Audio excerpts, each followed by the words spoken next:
Welcome to Brothers of the Serpent podcast.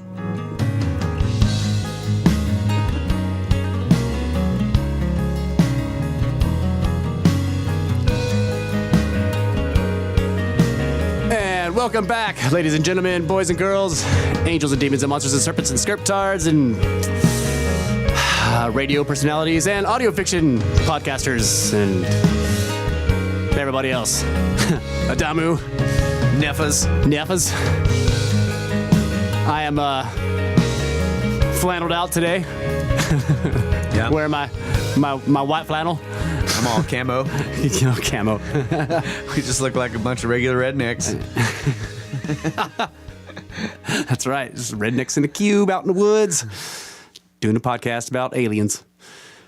Yeah. And earthquakes. Yeah, so I'm really happy. I was kind of worried that we may not have a podcast or even a planet left. You know, if it was like that undocumented meteorite that was going to come in, and destroy everything. I wasn't sure if we were going to be able to do this because of the government shutdown. Yeah, and I was like, where's the internet going to go? Right. I mean, if they shut the government down, doesn't that mean like it turns off the sun? Oh wait, they already got rid of net neutrality. We don't have any internet. Damn you, private market. We already don't have internet. That's right. It's wild, wild west out there. People can charge whatever they want, and people can buy whatever they want. It's crazy. Yeah. Yeah. So is there anything, we haven't done this in a while. Is there anything in the news, non-politics stuff? Like, is there any weird shit in the news? Didn't you have something you were talking about? Yeah. Quakes that aren't quakes, but that are quakes? Yeah, there was a... Skerpderp quakes? There was a skerpderp earthquake just in the past few days. Well, it wasn't really an earthquake. It was just the ground shaking. Yeah. Clearly, that's not an earthquake. Yeah, the skerpderps ground really quake just couldn't shaking. handle it. But no, there was a meteor or a meteorite. I don't know what. A bolide. Yeah, bolide. Bolide. Exploded in the atmosphere. It came in over Michigan or whatever, and I read it. I read the story the day it happened, and they were saying like the USGS guys came out saying that it caused like a magnitude 2 earthquake. Yeah. And I was like, holy shit. So I read a bunch of stories about it, and basically it exploded in the sky. So they were saying there might be some fragments, little pieces that people might find laying around, but it was obvious that it was not. They weren't saying that it impacted and caused the tectonic plates to rub against each other, but that the explosion caused this magnitude 2 earthquake. And I was going to bring it up on the show, and like I was looking it up. And I see all these things like, it did not cause an earthquake. And it's just like every fucking story in the whole beginning of Google, like the Google search results, is just all these people skerptarding how it didn't cause an earthquake. It was an explosion that registered on seismographs.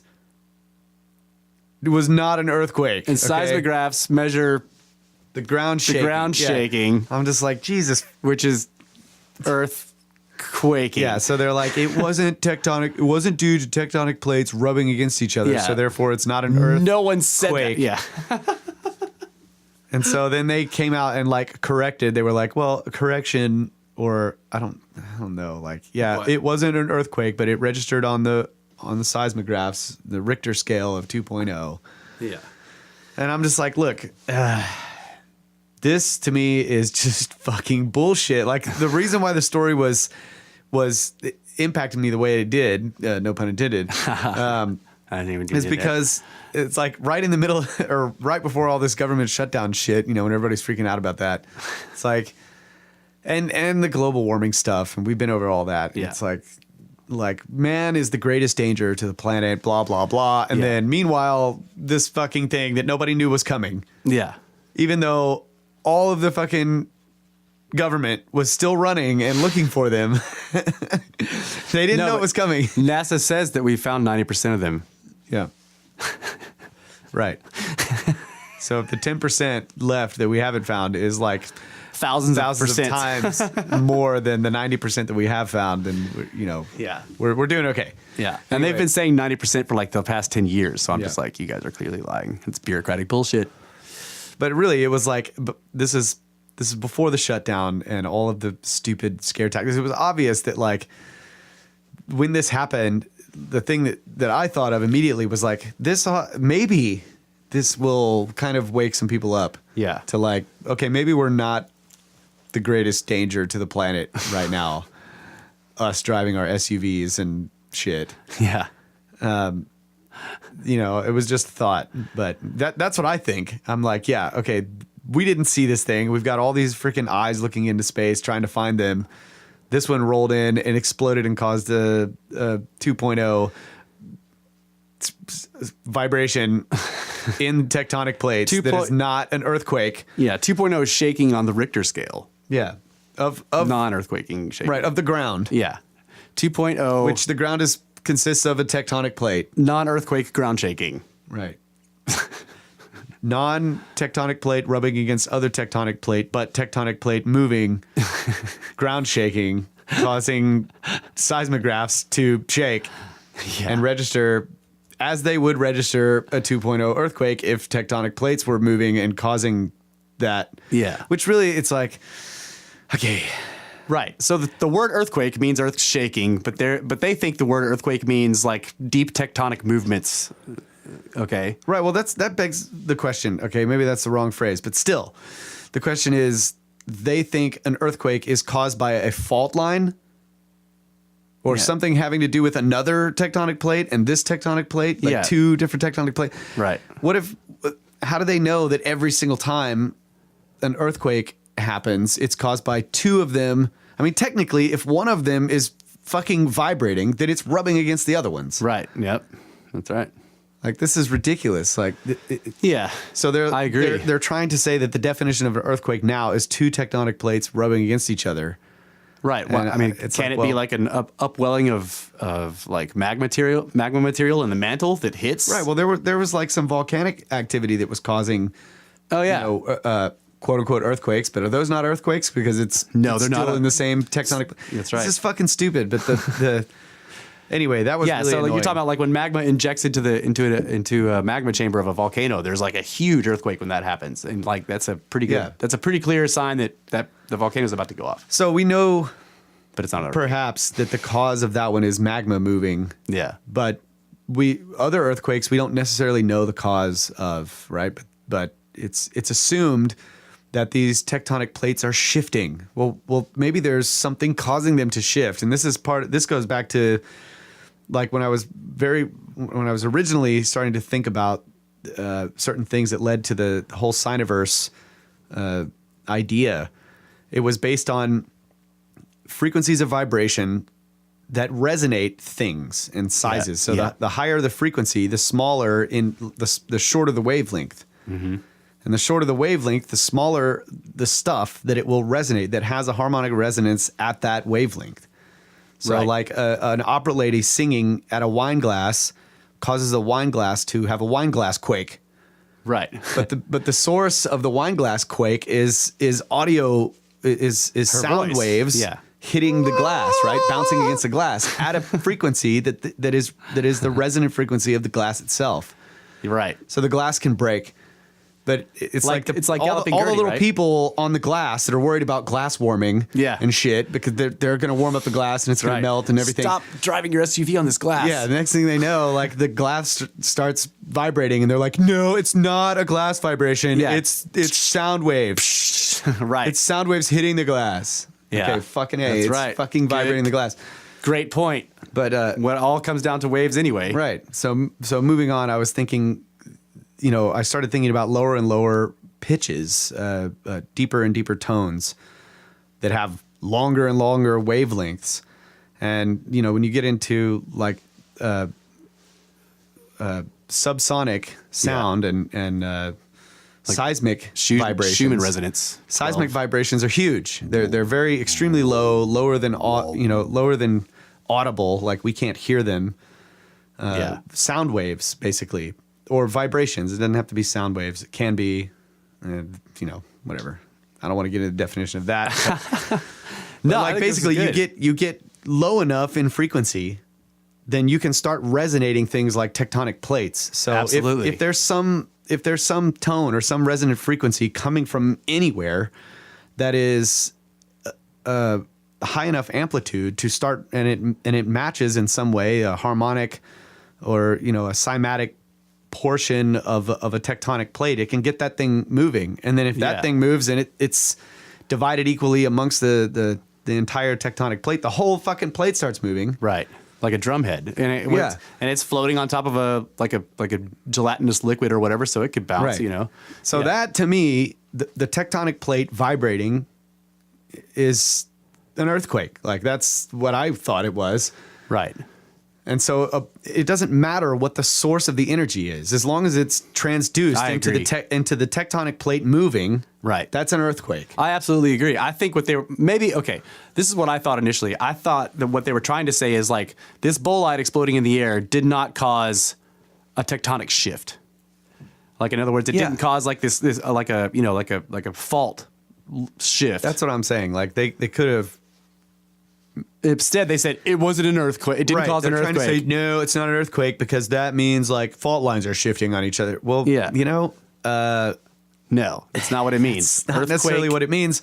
Still, I would even argue that if there's something resonating a tectonic plate, it'll make somewhere, fault lines move. The fault line is going to be resonating too. Maybe not as much as the area where the major fluctuation was. Right. So the fault lines won't be the source of the major. It won't be the epicenter. That's what I was trying to point out earlier, is that they're trying to say that it has to be another tectonic plate pushing on this one to cause this one to move. That's the definition of an earthquake? Fuck no, it's not. No, it's not. Yeah. Anyway. Like there's sunquakes, like when Earth gets hit by a major solar flare from the sun, like with the CME, with the coronal mass ejection, and that hits the magnetic, the magneto shield around the Earth, it goes bam, and it hits that, and like that reverberates all the way down to the surface, and it causes quakes. Yeah.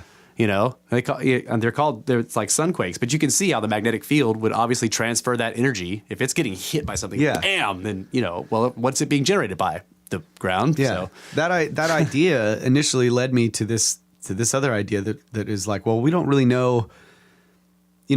With some earthquakes, we know what the cause was. There's something something else going on that we can determine. Like, this is a cause. Like, there's subduction areas where it's obvious that one plate is sliding under the other one. Right. Yeah. Brett's putting a bunch of stuff up there about subduction and. Yeah. So but on the ones where they're just they just show up out of nowhere, we don't know. But it doesn't even matter which ones.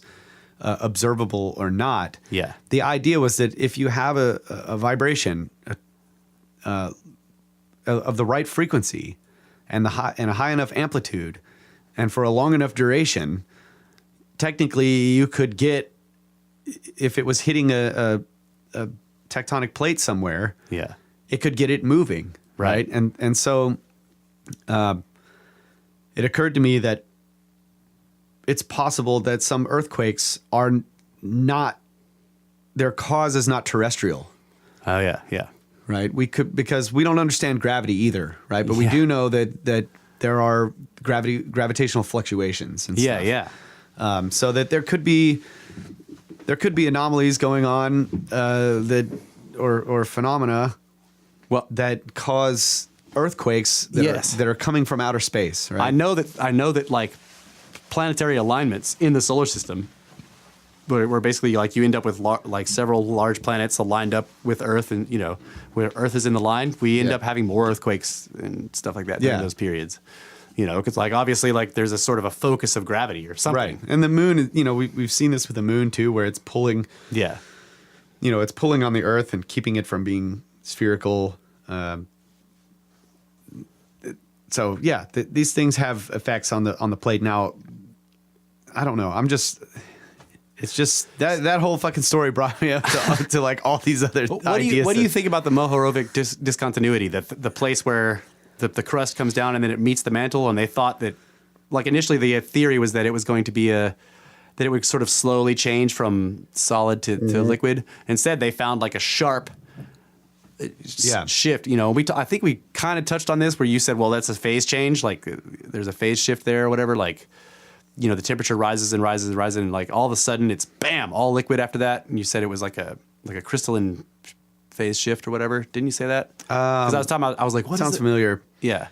Like it could be a phase change from liquid to solid where right in this very, very small area, because of the pressure and the temperature at that point, there's like, so I was looking at phase changes of different materials and how they change based on temperature and pressure. Okay. Yeah. So there's, if you graphed, say the like we say that water boils at 212 degrees, right? Yeah. Well, that's at 1 atmosphere. Right. Okay. So if you increase the pressure, it boils at a much higher temperature. Right. Right. Because you decrease it. Right. Boil, yeah. So if you look at temperature or pressure versus the phase change, like where the phase change is, yeah. and then you were to graph that, like let's say you take one of the variables is pressure, Yeah. and you have the increase of pressure, and then you're looking at the phase change of the boiling point. Okay. On the it's not a perfect line. Right. It curves. The pressure goes up, but the boiling point may not follow it. It doesn't follow it exactly, Yeah. right? Yeah. It's not exact. So, and then different materials. He says it's called the triple point. What's that? He's talking about I don't know. Oh, okay. Yeah. So different. I don't know what he's talking about. Different materials would each have different lines, like different. Oh yeah, yeah. You have to look at it like ratios. They're different ratios. Yeah. So I was thinking of like magma having, being all of these different materials and different minerals, mostly. minerals. Right? Yeah, and metals. And they all have these different phase change. These what would they be like? Where the phase change varies based on pressure. Okay, I don't know how to say that in a term. They all have different ones, different ratios. Okay, and so they're all mixed up together. And I was just imagining that it's possible that wherever that area is, based on the pressure and temperature in there, that the moving from a solid to a liquid is like right at this very specific layer of pressure and temperature. Yeah. Yeah, So, I mean, it's definitely interesting how sharply defined it is. Like they actually call it a discontinuity, right? MohoRobic discontinuity. But that also may have something to do with resonance too, because we know, like, okay, so if you are trying to freeze water, but you got a blender, and the blender's going, and you're cooling it down. Yeah, it's gonna be harder. Yeah. Right, and you're not. It's still 1 atmosphere. Right. Yeah. And you keep dropping the temperature, it's going to keep going and keep going and keep going. And like parts of it will crystallize over here where there's not as much motion. Yeah. And that causes that's nucleation, right? There's these areas where the but still, like moving water is just a lot harder. I know, but the crystals have nucleated. They're now crystals. Yeah. And so those are every edge of every fucking crystal is a nucleation point for new molecules of water to come and become. Because they run past it, they grab it. They might like one gets stuck in a corner and stops for a moment, and bam, it becomes a crystal. Oh, But down near the blender where it's all fucking agitating, it can't freeze. So there's like, if you were to look at, like if you shrunk yourself down and you're on this crystal, and you're like, I wonder if it just slowly blends to like, there's like little ice crystals and then there's water. No, there's like ice and then water. Yeah. Yeah, that's true. That's true. So there's always a sharp, like, because it's either one or the other, and it's not, there's nothing in between. There's no between. Like you're either a gas or a liquid or a solid. Right. But there's you not can kind of a right. jello. But with liquids and solids, you can have like suspended solids within, colloidals. Right? Colloidal mixture. And so I can see how the idea was that it's solid stone and then it gets more and more molten and parts of it are more molten and there's chunks of rock and all this kind of shit and then it becomes completely molten. Right. But once you understand that like we have this like upper and lower mantle layer and and those are flowing, right? There's also a resonance. There's a strong resonant vibration constantly. So 12 hertz. So in the liquid there's going to be cymatic standing waves in there. Yeah, and also ones that bounce around, and like there's a theory that like that's what makes the outer core rotate, because you got the inner, like they think the inner core is solid or it's some form of strange, very high density crystalline iron, nickel iron, but then around it there's the outer core that is not quite as high density, but it's the same high temperature. So it's liquid, and it's actually caused to rotate around the core, the solid core, because of the mantle, which is moving around, right? So the mantle is basically causing drag on the outer core and pulling it around. So you have like basically, like hot metal moving around some stationary metal, and you get electromagnet. Yeah. But the only thing that's weird is that like iron loses its magnetic properties at 600 degrees, but like I guess not at that high pressure. Maybe that high pressure is. Well, I think it comes back. Oh, okay. So after you reach some certain like extreme. I was looking into that too. I think that one of the things, the reason why I was getting stuck on that was we're looking at a chunk of iron up here at 1 atmosphere as well. Yeah. So like if you were to raise it to 600 degrees, but you were to put it under an extreme amount of pressure, it would remain crystallized. It would be the same thing. It's like it wouldn't lose its It wouldn't lose its crystalline structure. The atoms wouldn't be able to like start jumping around because there's nowhere for them to go. Yeah, but that makes sense. There was something else. I mean, the pressure down there is, jeez. It's ridiculous. Yeah, millions of psi. But with the magnetism, there was something I'll have to look it up. But maybe this wasn't for iron, but it was something about the magnetism going away at certain temperatures and then coming back. Again at higher temperatures. I don't know. There's also Brett says there's also a thing called the Gutenberg discontinuity, which is kind of the same thing between the mantle and the core. Okay, yeah. That was the other thing. There's the MohoRobic discontinuity between the crust and the mantle, and then when you go down all the way through the mantle and you get to the outer core, you have another discontinuity. So yes. So I'm wondering too, like along with these, phase change properties and whatever, but Gutenberg, that there's something to do with resonance in the whole thing, like, kind of like a centrifuge or whatever. When you get everything moving, like certain things move to different areas based on their mass. Yeah. But they self-sort. In the same way, like if you're vibrating something, you have the different density pieces moving at different rates. Yeah.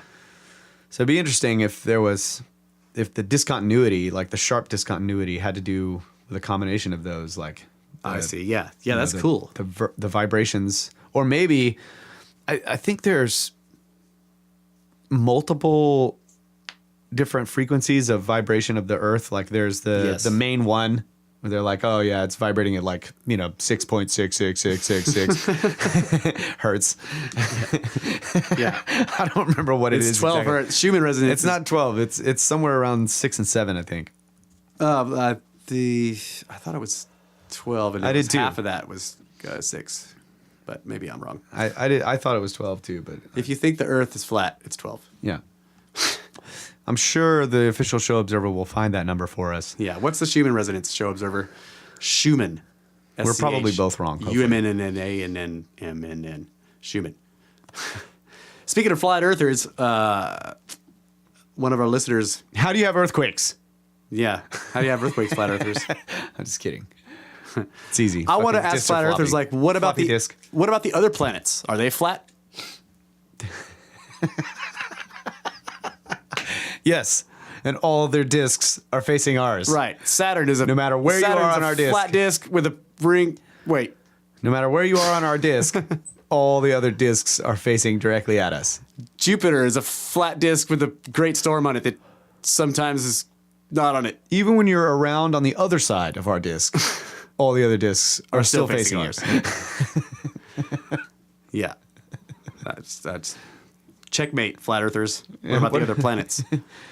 What about the sun? You saw that picture that he sent where it was like irrefutable proof that water will not stay on a spinning ball. I'm like, they should try that with the sun. Irrefutable proof that nuclear plasma will not stay on a spinning ball. Burning flat earthers. Because you got that picture, they're spinning the ball and they're all getting hit by water.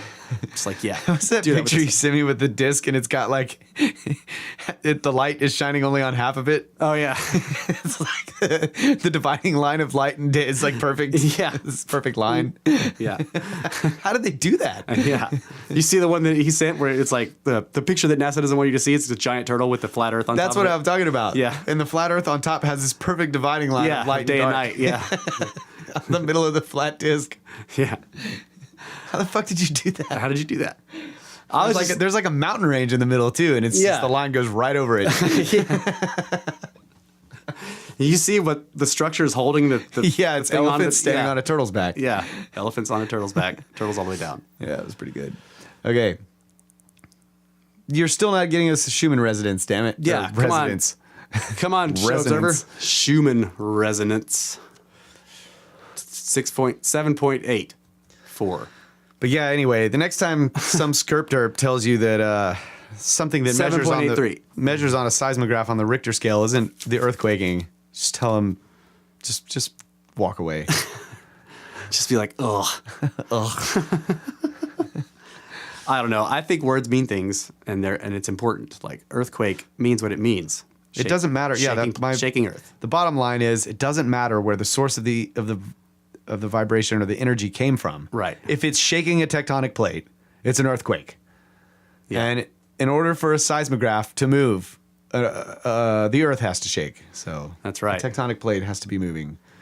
I mean, unless you just smack the needle or some shit, or kick the machine. Have we? You know that this makes me think of the NOAA, what is it? The National Oceanography and something Administration. Oh, here it is. What? Hold on. You could have read my insanely articulate. Yeah. No, Where is it? So the problem, Brett, we have 7.83 hertz is the resonant frequency. Yeah, that's what I was. Ionosphere. Yeah, I said that. Ionosphere. Yeah, that's not the Schumann resonance. Keep going up. There Damn. it is. There it is. That's pretty. What? I don't know. Like, We're trying to read what Brett is. Dan, dude. yeah, he's posted a bunch of Read a stuff. lot of shit. That's great, but too much stuff. A lot of it's responses to what we were saying. Okay. Sliding made possible by the resonant frequency, like it builds a machine. Yeah. Anyway, Earth resonant frequency, I think is So have we ever gone through Apparently the like the 7.83. anomalous sounds that have been recorded by the oceanography microphones and then the seismograph microphones that are all over the world, like the Bloop and the Julia and stuff like that? I don't think so. Well, maybe we should do that on the next segment because those are great. There's a whole list of them, and you can play them. Oh, that's cool. Yeah, Yeah. like anomalous sounds that have been recorded that nobody knows what they are. Some great ones. I think I talked about the Bloop. I was like, this could be like a big rock like coming from space and splashing into the Pacific in the middle of nowhere. Bloop. Yeah, it's the Bloop. Yeah. But there are other ones that are very strange. Like there's one that's like a moaning sound, and then there's one that's like whoop, whoop. I think I read a story that like 2017 was like one of the craziest for like atmospheric sounds. Yes, Like crazy it was. noises in the sky. Yeah, I was watching a whole compilation of them last night of all the trumpets really get me because I hear that and I'm just like, God, it sounds like fake. It sounds fake. It's like Think about all the stuff in all the scripture like in the Bible and stuff Yeah, I where they're know. talking about trumpets blaring Yeah. from the sky and all this kind of stuff. You know? yeah. So of course these sounds are making Christians going like, oh my God, whereas like the Vikings are all like, yes, Ragnarok, right? Yeah. Well, I'm pointing that out, meaning that like people in ancient times also recorded it, so it's not. Yes. They wrote about hearing these loud trumpet noises from the sky and shit like that. Schumann resonances are the principal background in the part of the electromagnetic spectrum from 3 hertz through 60 hertz, and they appear at distinct peaks, extremely low frequencies, around 7.83 hertz. And then he's got a bunch of Okay, so there's a few different ones. So 7.83, 14.3, 20.8, 27.3, 33.8. None of them are 12. So I was totally wrong. yeah, I was pretty sure that it was somewhere around 6 or 7, Yeah. whatever, but it's closer to 8. God damn it. 33. Wrong. Yeah. So Are those harmonics? that's what I was. I don't know if they're harmonics of each other, but what I was thinking of when you were talking about the mantle and the whatever's under that, the core, Yeah. these different layers and different discontinuities or whatever are vibrating at different frequencies. Yeah. You know what I'm saying? So Yeah. So the bigger ones would be lower, the higher ones would be, or the smaller ones would be higher. Right. So like the core would, if the core, the discontinuity somewhere at the core, that chunk, is not going to vibrate at the same frequency. Its fundamental frequency of vibration is not going to be the same as the mantle. Yeah. The mantle's fundamental is not going to be the same as the crust or whatever. Right. And so the idea that is that all it is? Just those three, or I thought there were. Well, yeah, the three. You got the crust, the mantle, and then the core. But each one, the mantle is separated into upper and lower. Yeah. And okay. the core is separated into outer and inner. Yeah. Okay. So all of those pieces, whatever the discontinuities are, that we're able to detect them. So think of it like the only reason we know that shit is because we put Something's bouncing. something on the ground. Yeah. And then made a loud bang or some shit, and we're measuring, or like when other earthquakes happen, the waves from those earthquakes bounce through. And we can see them. Yes. So we're hearing really, or we're detecting Echoes. with microphones, or looking at it with an eye per se. Yeah, we're looking at it with an ear. Yeah, looking at it with an ear, basically. We're picking up these vibrations, and so when something on the surface vibrates, it kind of like, based on the echoes, kind of like a radar, we can tell the density, whatever these by different how layers. Yeah, because like the waves have to pass through the material, and that will be the speed of that will be based on the density of the material. And then like once the density of the material changes, some of the wave will bounce off of that change because and it's come not back. harmonically in tune with it. That's right. Yeah. So it's just like seeing with your eyes. Like when you see a color, it's because the light this vibration that's going towards that thing, some of it is absorbed and some of it's bounced back, and that tells you that it's a color, whatever color that you see. When really it's like that's just giving you some information about the thing. Yeah. And you can analyze it, and since we know that colors are divided into different frequency ranges, you can tell something about the atomic makeup of that thing that you're seeing. Spectrograms. Right. So we're doing the same thing with the Earth, and so that proves the point that these things, these different portions of the Earth, the inner core of the Earth, their fundamental frequency of vibration, their general makeup, vibrates at a different frequency. Yeah. So you would have, in every different one, you would have a different resonant frequency coming out. I mean, this even happens in the ocean. Like there are thermoclines in the ocean where basically you have like these crazy layers where all of a sudden the water changes from being nice and warm and toasty to being freezing cold, and it's like an extremely sharp demarcation, like a discontinuity, and like when you're cruising along with a fish finder, you're like, holy shit, oh, never mind. Yeah. That's right. Wow, we just went over a hole that was 1,000 feet. Wait. Yeah. Yep, because the radar will bounce off that. And so like submarines would, when they were doing all this stuff with the Cold War or whatever, these submarines would go and like hide behind these thermoclines. Like you just go beneath it and they just disappear. Yeah. Because it looks like anything above it, that looks like the floor of the ocean. Yeah, it's like when you have like a big fire going or whatever, and then somebody's on the other side of the fire and they're trying to talk to you. Oh, yeah. And the wind is blowing.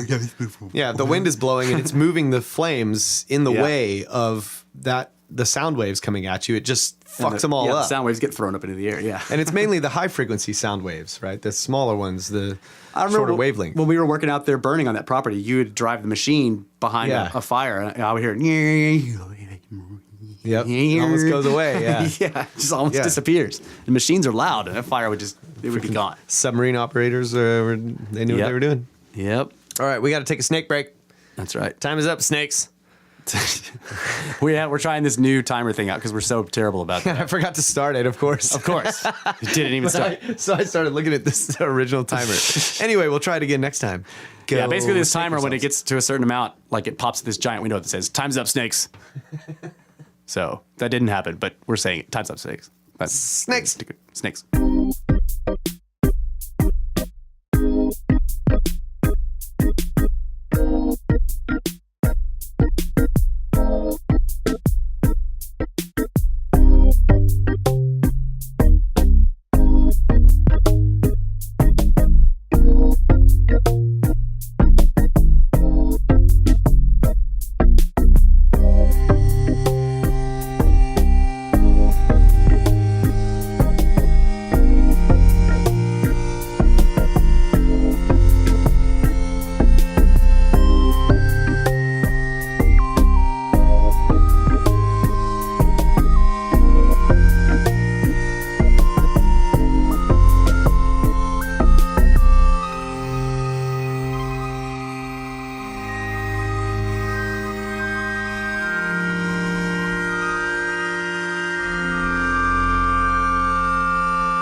Welcome back, ladies and gentlemen, brothers of the Serpent podcast.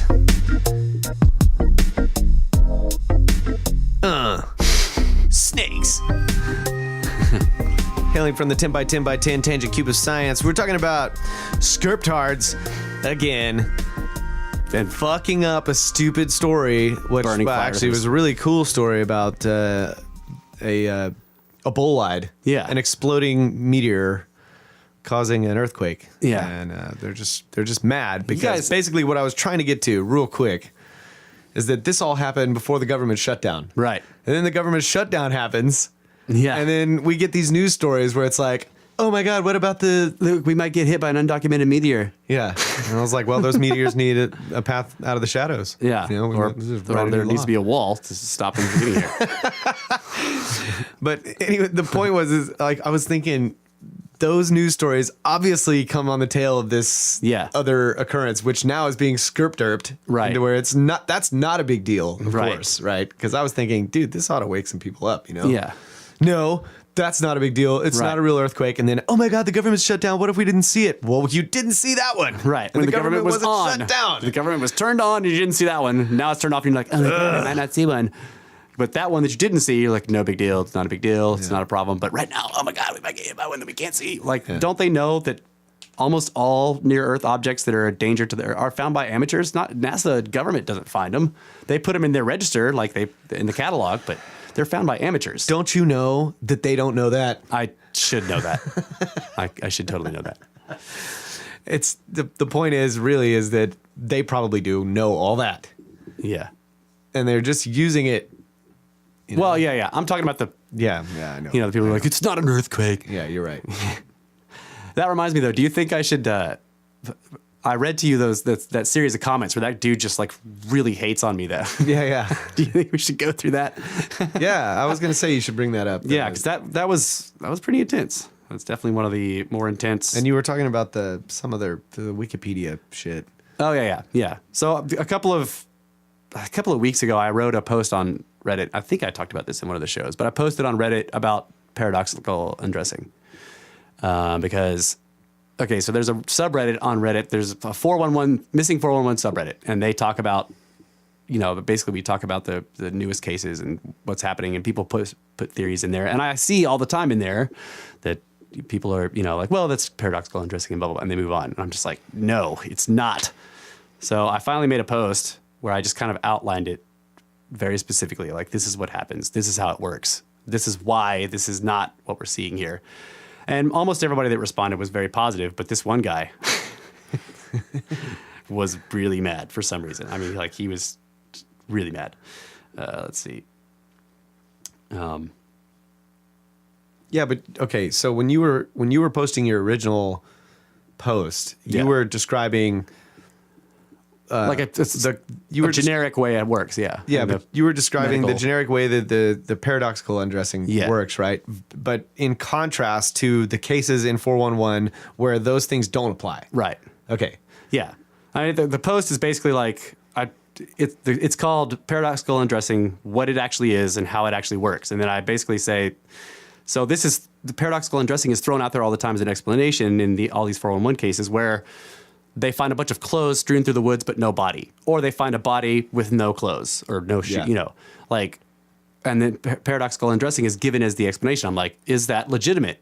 And then I said, okay, so let's look at the phenomena of paradoxical undressing itself. And I went through the whole, the basic medical stuff, that like, this is how it works. You got hypothermia. And then as hypothermia increases, there are various things that the body does, the hypothalamus does, to sort of mitigate heat loss and to generate heat, shivering and mitigating heat loss. Like, it stops making sweat, it like gives you goosebumps, right?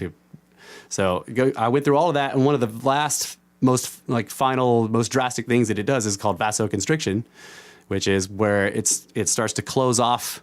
Not entirely, but it starts to, squeeze down on arteries going to extremities. Yeah. And that starts with your fingertips and your toe tips. But as the temperature continues to drop, it extends through your fingers, and eventually it means your entire arms and your legs. And it's the main focus is to keep your core. Right. The torso. It's like, it amounts to like sacrificing both arms and both legs to keep the torso with all of its vital organs at temperature. Right. Okay.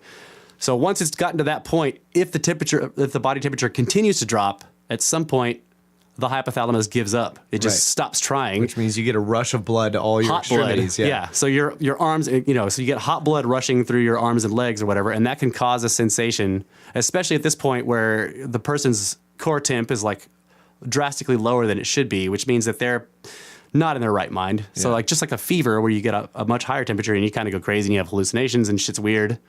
The same thing is anytime your temperature is off from what it should be, like chemical stuff doesn't work right, and so. But it causes a burning or so it causes a burning sensation. It's just like if your hands are really fucking cold and you come inside and you go run to wash into them hot in water. warm water, you're like right, and it also and it's like water that would be normally not bothersome to you whatsoever. Right, and you can mix in a little bit of the when it goes numb and then you Pins stand and up, needles, pins and yeah. needles, because there's some of that too because it obviously was going numb. So So you the get this extremely uncomfortable feeling. you get this hot burning tingling sensation, and you're also kind of out of your mind because so they start. Sometimes they'll start stripping off clothes. They're like, oh my God, I'm hot, right? And they start pulling off. But the first thing they'll pull off, obviously, is gloves and a coat, maybe a scarf, a hat, possibly, right? They don't usually make it any farther than that. And it's like no one's stripping off their boots. You don't think, wow, I'm hot. When they're hiking in their need to snow. take off my shoes. I'm kind of hot. I need to take off my shoes. Now, maybe if they were really hallucinating and they just lost all realization that they were in the mountains in the snow because they're just fucking out of their mind, they're like just completely strip. I'm really hot, or something. Yeah. Well, I mean, Like, I'm going you can to imagine bed. that everyone has. The hallucinations are different, right? Yeah. People have different fever type hallucinations, but the thing is that they're also. You have to realize that this doesn't happen until the body has basically given up trying to keep Right. So itself they alive. usually don't even make it to fully undressing before they die. Right. They fall down at some point, and then once they've fallen down at this point, they're not getting back up. They're dead. Like the body has already. Try taking your jacket off while you're laying in the snow. Right. Try taking your jacket off when you're smashed, drunk, super hammered drunk, and now you're walking through 3 foot deep snow, and then try removing your jacket. Wait, don't try that. I mean, don't actually try it because you'll die. But anyway, that was the gist of his post. yeah. I had to get that when you first told it. That's why I wanted to go through it. Okay. Yeah. At the end of the post, I basically say, okay. So basically, paradoxical undressing does not occur until after the body has given up trying to save itself from freezing to death. When the person is only moments from death and with mobility severely hampered, it is mostly just outer coats that are shed with the odd glove here and there, and possibly even a scarf or hat. And is followed almost immediately by terminal burrowing, which we talked about that too. Yeah. So after they've fallen down, they kind of try to wiggle themselves down underneath the snow or whatever. If they're not in snow, It's warm down here. yeah, I'm a worm and it's warm. I feel bad making fun of this. It's terrible. Terminal burrowing. It sounds funny, but yeah, end burrow. It's really not fun. Yeah. So it's followed paradoxical undressing basically, if it happens, is followed almost immediately by terminal burrowing and then death. Okay. This means that in real cases of paradoxical undressing, the items of shed clothing are found in the immediate vicinity of the body. Yeah. Because they don't go very far. Unless they had a sandwich in a pocket. Then usually that's not found.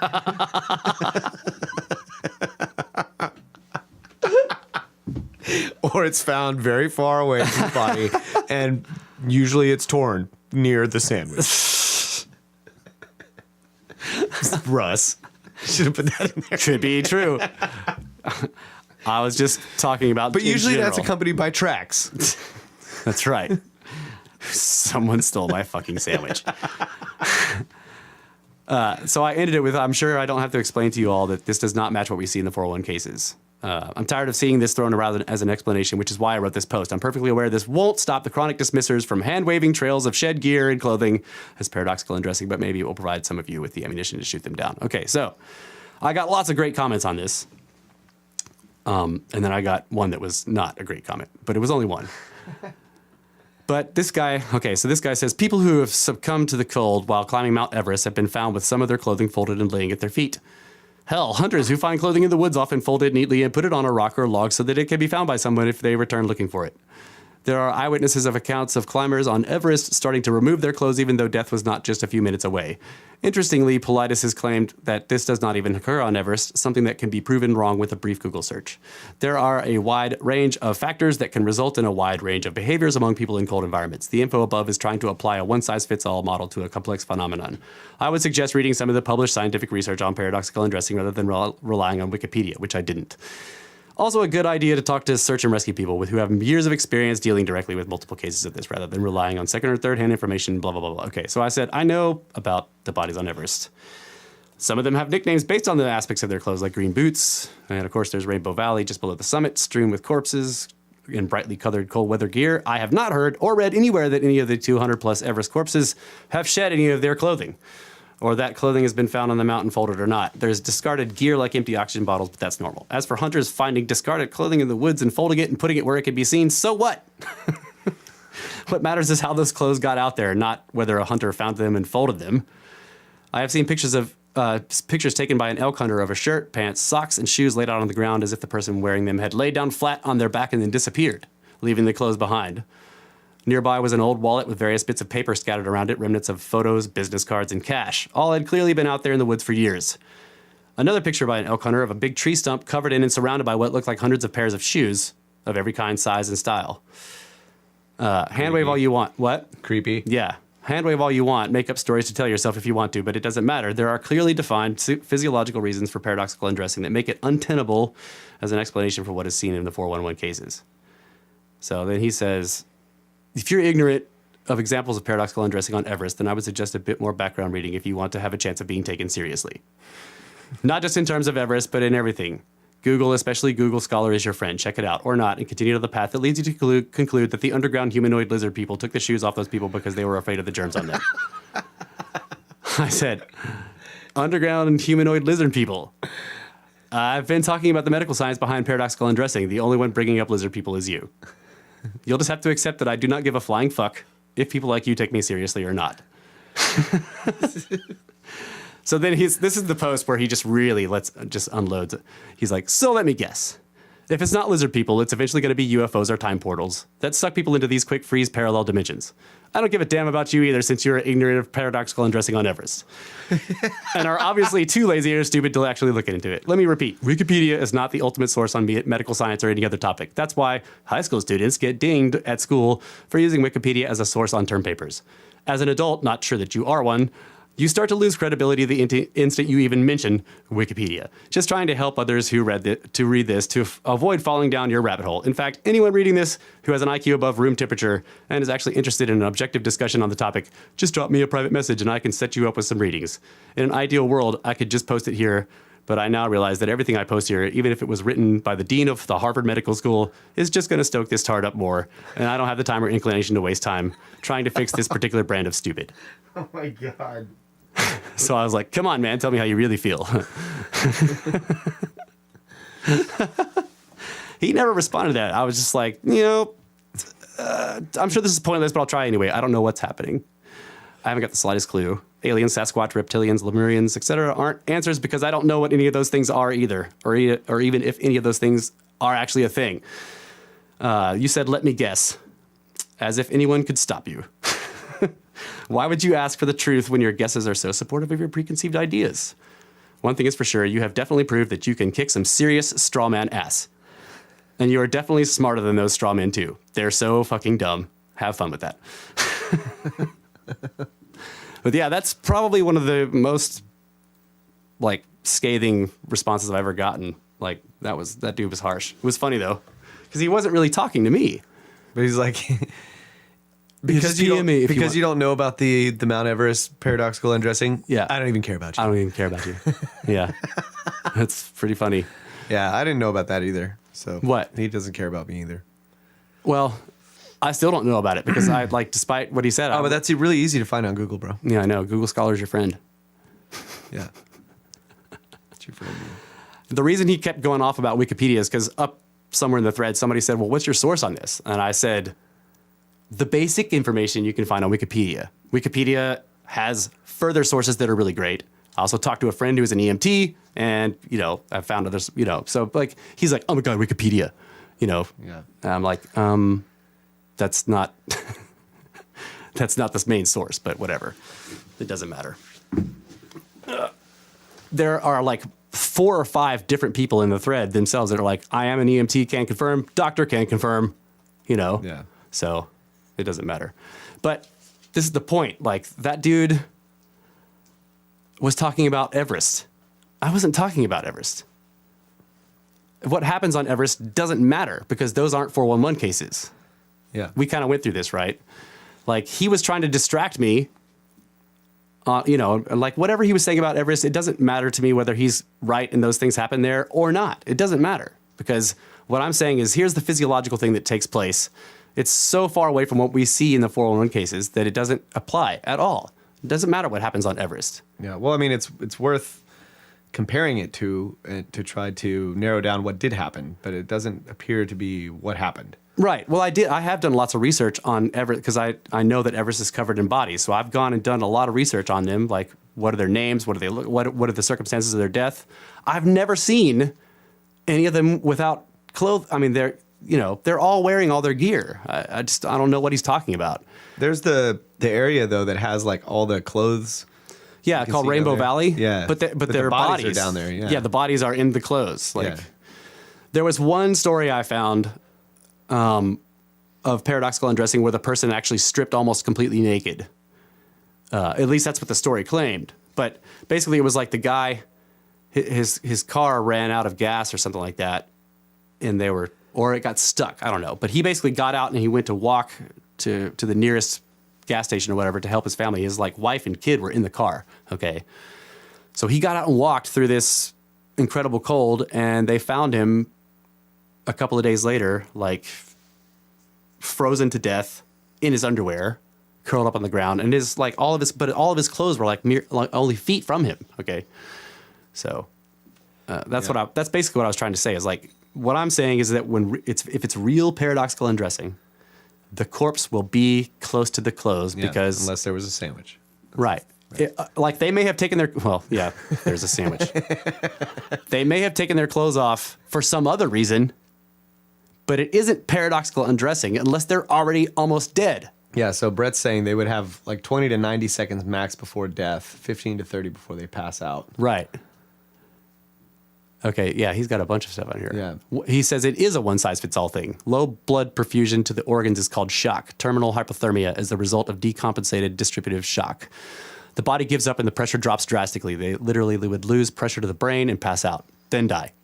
It's like standing up too fast, dizzy, lightheaded, pass out feelings is because of a sudden change in orientation, which drops pressure. This is way worse. It would be like water pressure if the piping and the plumbing were increased by 2.5 times at all time. Once the whole, like, wait, what? At once? The whole, anyway, yeah. Shitty plumbing analogy. Terrible plumbing analogy, yeah. So, yeah, and like he also had told me when I was talking to Brett about this before, he said like once the temperature range gets out a little bit out of whack, all these chemical reactions that are supposed to happen and they need to happen in like exact succession for things to work correctly, they stop working, and then you have catastrophic failures. Like you have these huge strings of catastrophic failures where this particular chemical reaction doesn't happen, and that means all these other things can't happen, and like that starts to compound, and you die. So, so in the cases where all of their clothes are folded up nicely, and the body's nowhere nearby, it's not like, paradoxical undressing. Yeah, because they have moments to live at that point. Yeah. Now, I'm not saying that doesn't happen on Everest. What I'm saying is like if the body isn't near the clothes, it wasn't paradoxical undressing. Yeah. That's what I'm saying. Yeah. So I don't know what this guy was. That's why I posted it. I'm trying to say like, dude, it doesn't matter what happens on Everest. If they're not near the clothes, then they took their clothes off for some other reason. It just wasn't paradoxical undressing is what I'm trying to say. Yeah. So. Because there's not enough time. Yeah. I mean, even if you were able to get all of your clothes off, you'd be right nearby. Right.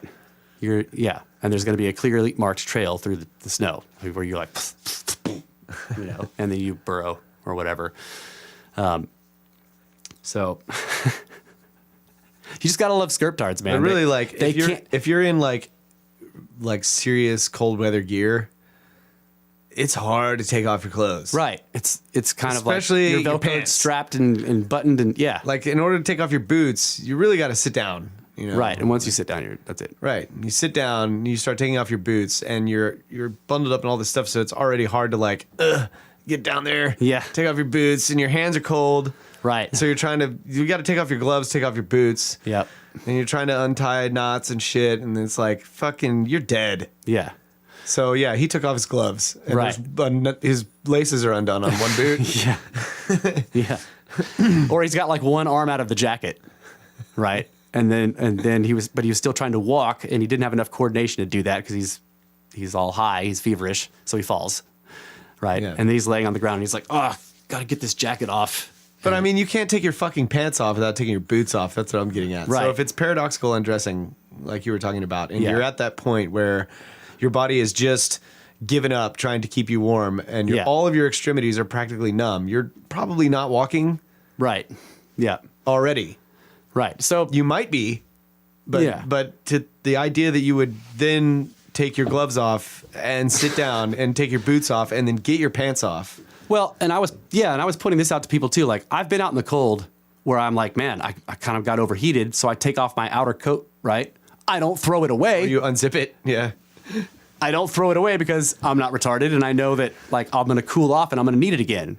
So if you're like shedding clothing and dropping things, there's more going on than you're just hot. Right. You know what I mean? Like so the whole paradoxical undressing thing is like, yeah, so they get hot. And I'm like, so they throw all their clothes away. Yeah. No one does that. Like people, you know, I've gone snowboarding where you're like, it's freezing, but then you get hot. So you might take off your outer coat or whatever to cool down a little bit, but I Yeah. don't throw it away because I'm not an idiot. Yeah. So if they're throwing it away, it isn't just because they got hot, right? Yeah, they're some out of their mental mind. shit Yeah, going on, yeah. They're addled. They dumb. So Daydam, yeah. yeah. So the other one I was talking about, the more skerpderp stuff, is the Wikipedia page for Friedrich Valentino. That is the Australian guy. You'll find the mic there, buddy. The Australian guy whose plane disappeared. He was flying to King's Cross, like he was kind of going over a stretch of ocean to pick up some friends from an island. And he calls Melbourne air traffic control to ask if there's any traffic at his altitude. And they're like, no, there's no traffic at your altitude. What are you seeing? And he starts telling them that he's seeing this object with a bunch of lights that seems to be toying with him. He thought, it's like flying really close, then flying far away or whatever. And it's freaking him out. And they keep telling him, we don't see anything on the radar. We don't see anything in your area. But they kept asking him questions about it. Anyway, at some point, they hear some really strange things over the radio. And the last thing he's heard saying is he says, Melbourne, it's still above me and it's not an aircraft, is what he said. The last thing he says, it's not an aircraft. And then there's like 17 seconds of really strange metallic noises. Like, it sounds like, a bunch of metal things are failing and bending. It's like this horrible rattle or whatever. So there's 17 seconds of an open mic of all these horrible noises or whatever. And he's never found, no trace of him or his plane has ever been found. So it's a very strange disappearance. It's called the Friedrich Valentino disappearance. When was that? 1978. Year I was born. Yeah. Yeah. So he wasn't like a super badass, like really experienced pilot. He only had 150 hours. But 150 hours is you only need 30 to get your license. Okay. Yeah. So like you're not considered extremely experienced, but you're competent, right? At that point. He had a class 4 instrument license, which meant he could the Cessna he was flying, he was like licensed to use that, and that he was tested in all the instruments that it had. So he was supposed to be able to fly that plane without fucking crashing it into the ground or flying it into the ocean like a dumbass because he didn't know what he was doing. So like, in other words, he wasn't a total rookie. This wasn't like rookie move. Hate to see it happen. Yeah. And the Melbourne air traffic controller people were really freaked out by the conversation. They were not under the impression that he was joking, hoaxing, making anything up. So, But they were picking him up on the radar, right? Like, yeah, they had him on radar. They knew where he was. Yeah. and then he just disappeared. Yeah. Just, Yep. no more blip. Right. And there's a couple of stories like I've got a few of those in the Bermuda Triangle stuff where they send a plane out to intercept some unknown flying object, not necessarily a saucer or whatever. They're just like there's something on the radar that they don't know what it is. So they send an intercept plane, a fighter jet out there, Yeah. and they're watching them on the radar screen, and the fighter jet's like beep beep, getting closer and closer, and then they seem to merge, and then they just disappear, and then nobody ever finds anything. That one happened over Holy one. shit. That one happened over one of the Great Lakes. It was an F-20. I don't know the number of the fighter, but it was a 2-person. So that's not a Bermuda Triangle thing, though. No, it's not a Bermuda Triangle one, but there are ones in the Bermuda Triangle that happens where the radar. I thought you were saying you got it from the Yeah, I did read that story in the book, Oh, but he okay. was just referencing it as a, Gotcha. like where basically we have these radar signatures merge, and then it just vanishes off the scope. Yeah. Both signatures just disappear. And which, like, if there was a wreck, that's not what would happen. Right. You would see a bunch of signatures would appear because you got pieces of metal falling, so the Yeah. radar would be picking that up. There was also, anyway, so the Wikipedia page for the Friedrich Valentino disappearance has been completely, I can't say destroyed. It's just been like Overrun. Yeah, skerptards came in there and just like laid waste to it.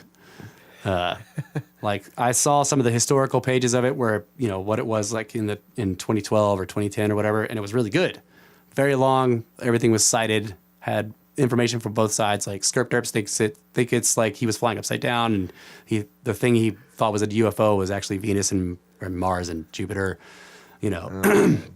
Typical skerpderp stuff.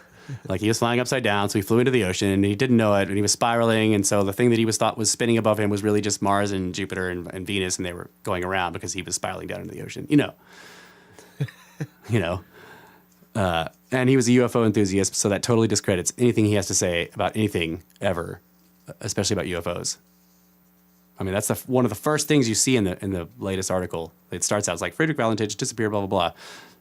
As a known UFO enthusiast, he crashed into the ocean, blah, blah, blah, whatever. So you're like, why did you put that in the very beginning? Time is up, snakes. Time is up, snakes. That works really good. Because I completely was not paying attention to the time. And I saw that, Sweet. though. Your big old sign. Your time is up, snakes. I'm going to take a picture of that, put it in the show notes. All right. So when we come back, we'll do some Bermuda Triangle stuff. Yeah. Fucking skerptards. Yeah. Tired of talking about skerptards. Well, let's talk about skerp snakes. Yeah.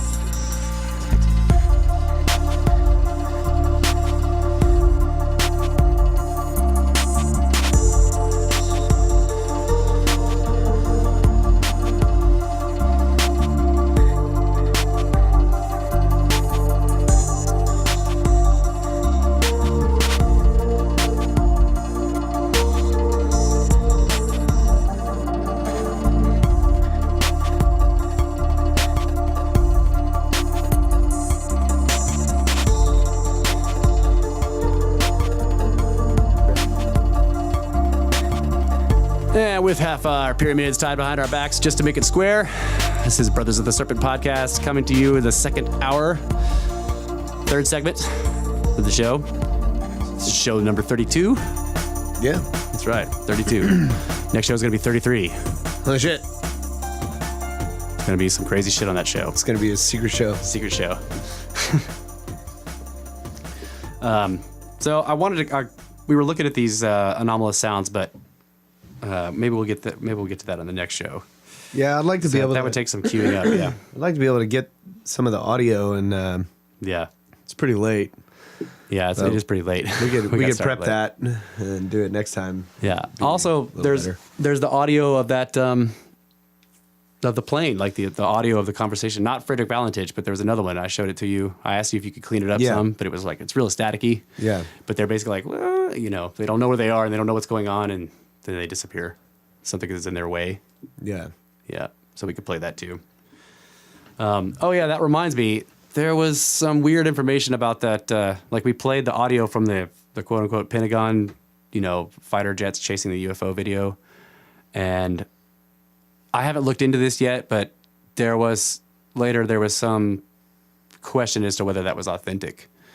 That, you know, there was rumors that somebody found those same videos on a server from Germany, I think, like in 2007. So I don't know. I'll have to look into that to find out if there's more behind that than what I thought. Yeah. So, like, I thought that it was legit because of I know the researcher who supposedly did the FOIA, but I didn't really dig into it. So maybe there's more there than meets the eye. So I'll have to look into that. Yeah. Well, That's you what always happens. know you might be wrong. That's right. You know? Well, that's what happens in the UFO field. Like, What's the quote? The Feynman quote? Anything not Oh, yeah. surrounded by uncertainty cannot be true. that's right. In both physics and human affairs, anything that's not surrounded with uncertainty cannot be the truth. Yeah. Yeah. Basically, if people aren't questioning it, it's not the truth, Yeah. right? Because if you're not questioning it, it's probably a lie because no one's questioned it, and you can't find out if it's not true or not. Right. All right, so got some more of these Bermuda Triangle stories from the Into the Bermuda Triangle by Gian Quasar. Okay, so possibly one of the most tragic disappearances in the triangle happened to Flight 441 on October 30th, 1954.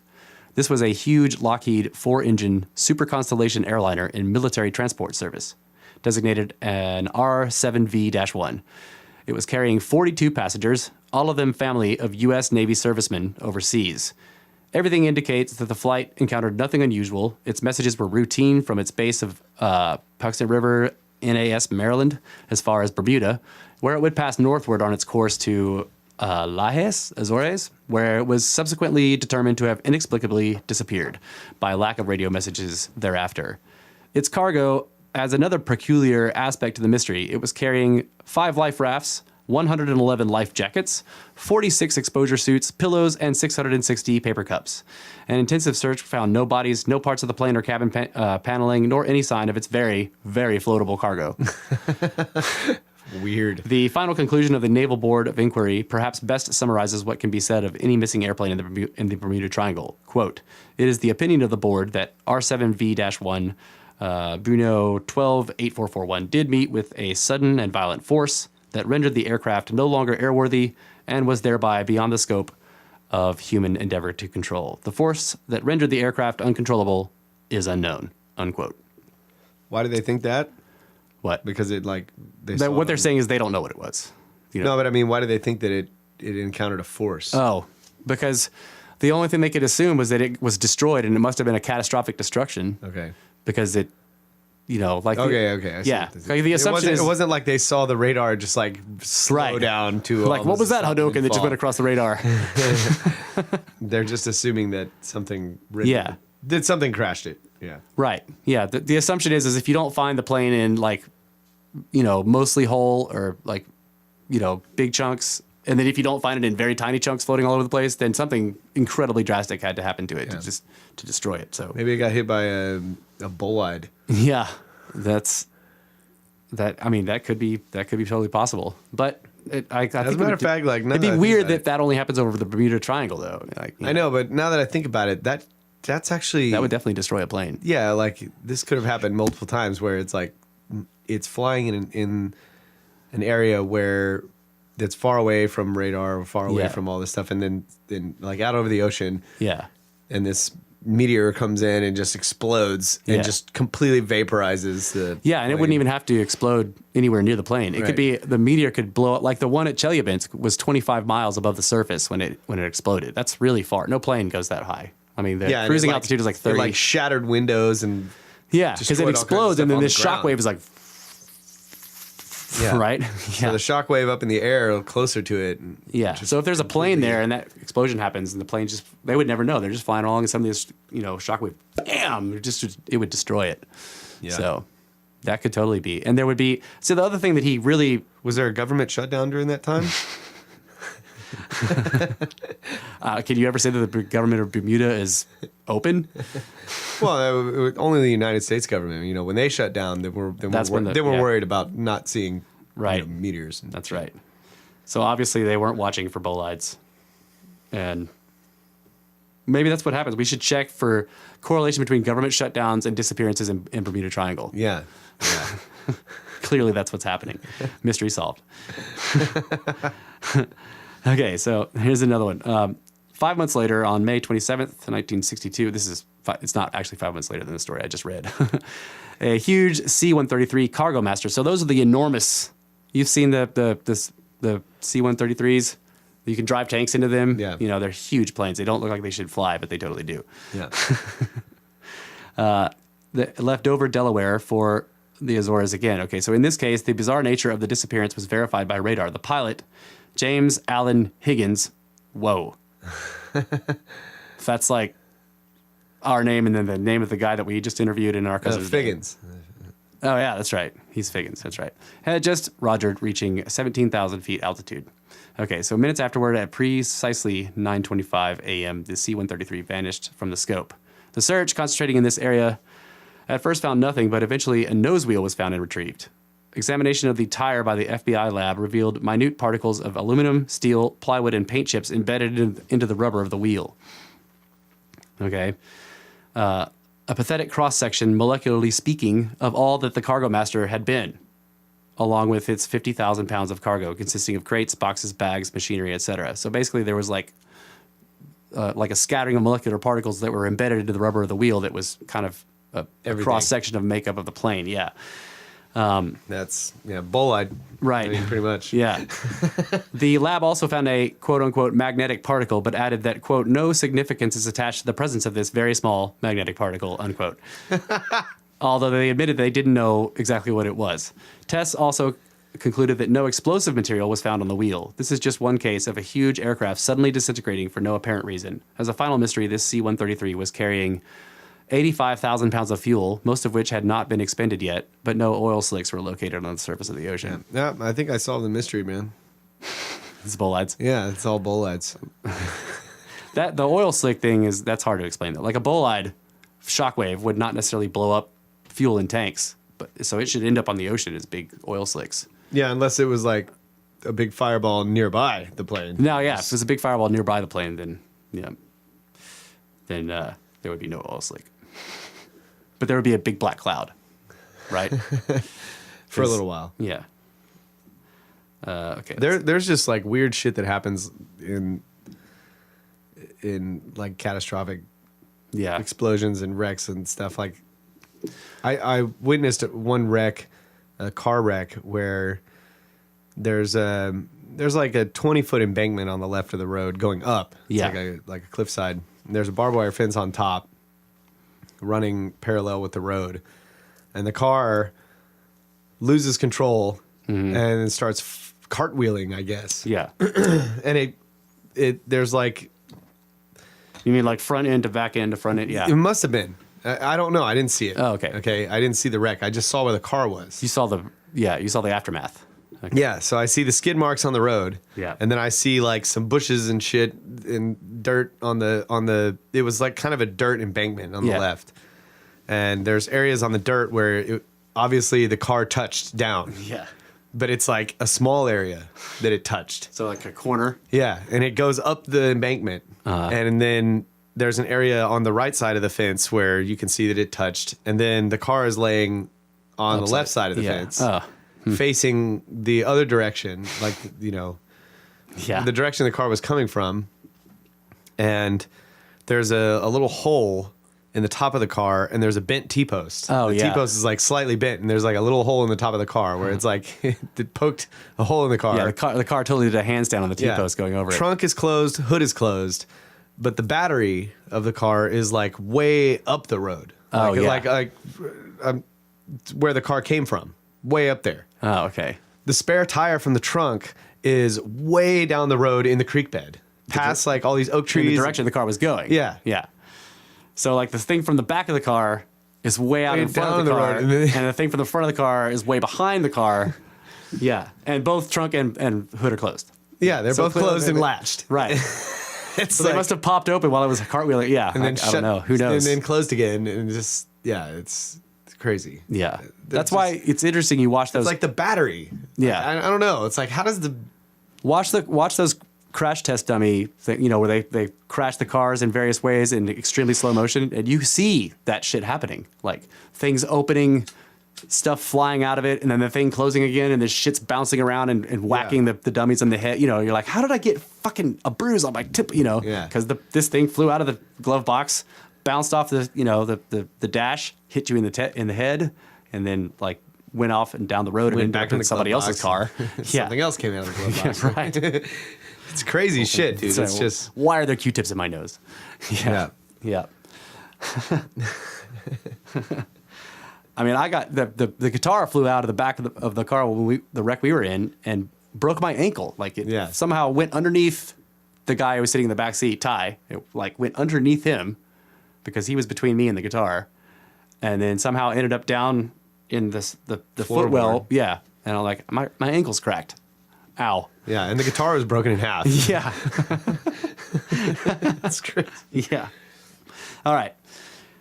The June 5th, 1965 disappearance of a C-119 flying boxcar contains more unexplained radio quirks that serve only to deepen the mystery surrounding it. This Air Force utility flight took off from Homestead Air Force Base south of Miami with 10 crew and headed towards its destination of Grand Turk Island, where it was to drop off engine parts for another C-119 that had lost an engine and had made an emergency landing the day before. Shortly after takeoff at 7:47 p.m., Major Louis Giantoli informed Miami that he was picking up the, quote, Yankee route at 9,000 feet altitude and would follow this air highway all the way to Grand Turk. Giantoli's last transmission at 10:03 p.m. was from the last check-in point on this route, designated Yankee 2, 200 miles from Grand Turk. What is strange is that he was not picked up by any local control, several of which ring the area, nor by any of the other aircraft flying in the vicinity, nor by Miami, which was expecting the call. He was picked up by New York, 1,300 miles away. So, in other words, he was picked up by New York stations, but not by all the radio stations that were near him, right? As if he was nearer to there than to the Bahamas. Then New York, in turn, informed Miami. When the boxcar failed to arrive in the next hour, a full, though fruitless, search was launched. An examination of the weather provided no clue. Quote, after a thorough investigation of the synoptic situation and evaluation of numerous pilot debriefings, it has been determined that the weather between Yankee 2 and Grand Turk at the time and altitude that C-119 was in the area was VFR, which is visual flight rules with no apparent hazards. So, like, I'm thinking now about this magnetic stuff. Like, a lot of this sounds like this kind of weird transference is happening with, at least with the frequency, you know, like somebody transmits and New York picks it up. Yeah. Right? So I was thinking about going back to the earth frequency vibrations and shit and earthquakes and all of that stuff, like whatever energy sources, and when I say that, I mean basically at the fundamental level, some vibration in some medium, whatever. It doesn't have to be in the air. It can be in the electromagnetic spectrum. But we know that there's billions of freaking galaxies and billions of galaxy clusters or whatever the fuck just out there, and quasars and pulsars and all this weird shit, and we're getting bombarded with signals from them. I mean, just look up in the sky. Okay, we're getting hit. By all those signals. things you see in the sky are exploding. Yeah, but they're really loudly. Like the fact that we can see them is that they're transmitting a signal of the activity happening there. Yeah, that's what I mean. They're fucking exploding. We're getting vibrations from them that are basically like they're signals of what's going on. So, and it's full spectrum too. Yeah. Yeah. So you can imagine that, like we have on Earth. Earth has all these resonant frequencies that. So if certain things are going on in the atmosphere, electromagnetic storms, all kinds of weird shit like that. Things are happening on the sun that are, we're getting hit by coronal mass ejections, all this kind of shit that is just, it's ringing us like a bell in many different ways. And then you look at the way transduction works, like for radio or whatever, where you speak into a microphone and you transduce that sound wave vibration to moving, a piece of film, some thin film or whatever, vibrating it back and forth, which is causing a wire to move over a magnet, which is turning it into creating it into electromagnetic pulse. And then that electromagnetic pulse, we have found a way to transfer that to a different place, right? Using wires, or we could send it through the air, without broadcast wires, it. using radio frequency or whatever, Wi-Fi, all that kind of shit, and then convert it back into the signal that it started as. So it's not really a stretch to imagine that this can happen naturally, Right. that like that somebody may transmit with their radio, and somehow it gets converted and then conducted, right, and then and then changed again or whatever. right, or it gets transduced into some other energy, or when you're looking at like the planet as a whole, like there's a couple of areas that are resonating in the same way, where they're the source of whatever's causing a disturbance is affecting two parts of the planet. Yeah. Right. So its source may be underground somewhere. Yeah.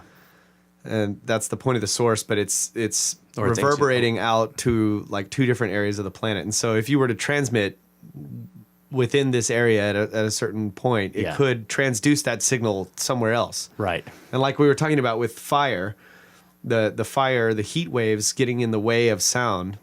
Yeah. There could be something going on between that's preventing like local areas from getting it. Absolutely. Or there's some discontinuity. Especially because if you think about it, like a lot of these, like none of the stories I've read so far, but there are plenty of ones where this kind of disappearance is also associated with the compass going wild. Like Columbus talked about it when he was sailing through this area, like the compass was just useless. It was spinning, it would just spin. Yeah. And like he had to hide that from his crew because he knew that they would freak out if they saw that. Especially then they start seeing lights bounce up out of the ocean. And he's like, nope, compass is working fine. Everything's good. That's probably a sign of land over there. Yeah. I was going to say one time I was I was using a pedal and I was detuning the guitar and I had it running through an amplifier. A pedal, you mean like I was using a couple of effects pedals. Yeah. And one of them was a chorus pedal, which causes a sort of a phase. Yeah, like a phase change, a doubling. And I had it going really slow, and I was like detuning the guitar.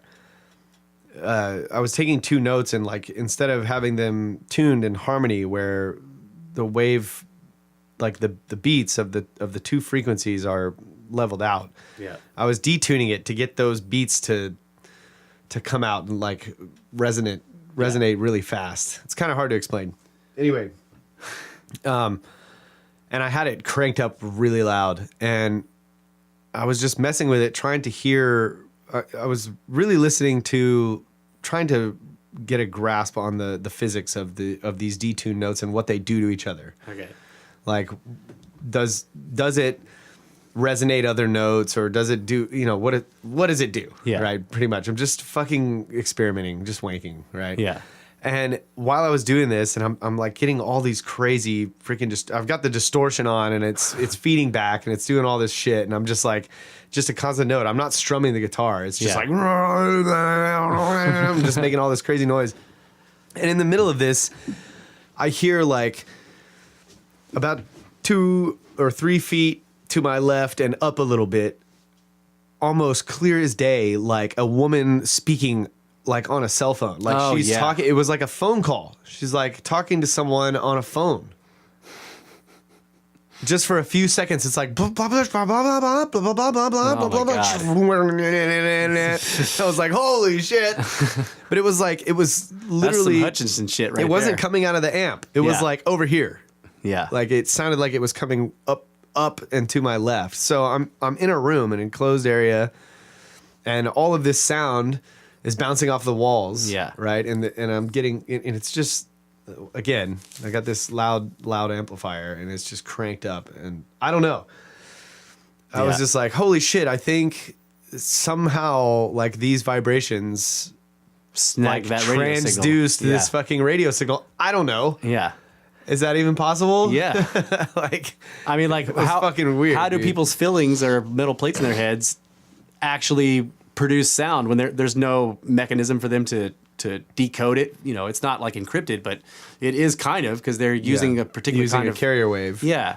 Yeah. And yet this metal plate in this guy's head is like, you know, starts playing the radio commercials and shit. So Now- how is that happening? Now, anyone who's used guitar amps before, like when you put on the distortion channel, a very high gain channel, sometimes you will pick up radio stations, and usually if you're in Texas, they're like Mexican radio stations. Something. It's like always Tejano. Yeah. Yeah. And I think that might have to do with because they use AM and they use like a much higher amplitude than is allowed by the FCC here. So we'll pick up their radios. They have much more powerful transmissions or whatever. Yeah. But I don't know. Maybe I'm wrong about that, but that's kind of what I've heard. Anyway, it's kind of a common thing with like tube guitar amps, like really high gain, and maybe not just tube, but it could be solid state amps too. But You're picking up radio. Yeah, they'll radio. pick up, like you'll hear it like when you have the volume turned up real loud and you're not playing, and it's like Yeah. you'll just hear like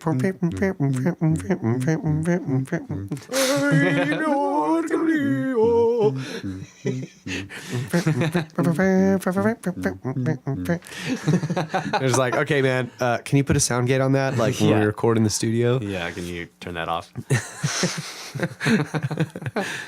You know, you could get real creative and use it, but then you might get busted. And Yeah. Copyright. Yeah. Copyright violation. Yeah. It's not my fault, man. It was coming out of my amp. Yeah, the backs of the amps will say like these devices must accept any kind of interference that happens to them, right? Yeah, usually because it's FCC. But yeah, that's probably more. You know, you've got massive electromagnetic coils in there, and they're just picking up radio signals. So I don't understand. I know it wasn't that I heard. Yeah, because you were hearing it like it was floating like in the air, Yeah. right up here to the left and above my head, and I've never heard anything like that before or after that time, and I couldn't recreate it either. Wow. So what did they say? You couldn't understand? no, it was I could, but I can't remember what it was. It was only a few seconds of just talking, but it was clear. Yeah. Okay. So It was were just able to like understand it. It was Yeah. like blah blah blah blah, like some woman just talking, just for like a few words. You're like, nope. I was like, holy shit. But see, I was in the middle of changing. Like I'm remember like I you was saying, telling I me was about like this. detuning and shit. Yeah, I was Yeah. up at the top. Yeah. I was in the music room up at the top. Yeah. You were like, dude. Like, holy shit! I just Yeah. like did some crazy shit with some That's some detuned Hutchison notes. shit. That's Hutchison shit right there. You know what I'm saying? Yeah. Like, And you know what? Okay, here's a viable explanation, minus the fact that it seemed to be coming from this particular spot in the room, which could have had to do with just my ear and the cymatic. but you never recreated it. No, but my point is that the position that I heard it from Yeah. could have been due to just the position I was sitting Okay. in the room. Like you know how that is. Like Yeah. we have this bell, and you hit the bell, and you walk around it, and you'll hear one note over here, and then Yeah. you move a quarter of the way around, you hear the other note. Yeah. So it could have been something Or like if that. you just hit it and stand still, it sounds like the bell is. If you're like close your eyes, it sounds like the bell's moving. Yeah. Like back and forth. Right. Yeah. So that was my point. But as to picking up a cell signal, it could have had to do with the actual electrical pickups on the guitar It and even the could have- strings vibrating over them. Could have been So- landline too. Like landline unencrypted. You just were like getting it from phone lines going overhead or something. I don't know. There's no phone Because cell lines phones anywhere are near like there. cell phones are like digital encrypted. That would be really strange. If Oh, you, okay, yeah, if you yeah. got that. But like analog amp tubes and all that stuff could totally snag. Maybe it was a call on a radio show. Could be that. That could It be could have been too. that. And it could have been, you know, what my point was is it could have had to do with like the electromagnetic pickups on the guitar and the strings moving over them in a specific way that basically like filtered out the carrier wave. Yeah. So somehow with this complex waveform that I was making, I filtered out the carrier wave of some transmission. Right. And it could have been an electromagnetic transmission, a Totally radio possible. transmission that was picked up by the pickups of the guitar Yeah. with this specific frequency, because when the metal string is moving over those electromagnets, Yeah. it's Maybe that was canceling the carrier. that's what I'm talking about. Yeah. Like that could have canceled out the carrier wave, and then I heard this right. this voice. Comes through there in the clear. Yeah. Yeah. What There was a testimonial from some like Viagra commercial or some shit. we have crazy electrical storms here sometimes. And one time the show observer Brett was up at the top with me in the we were up at the tower.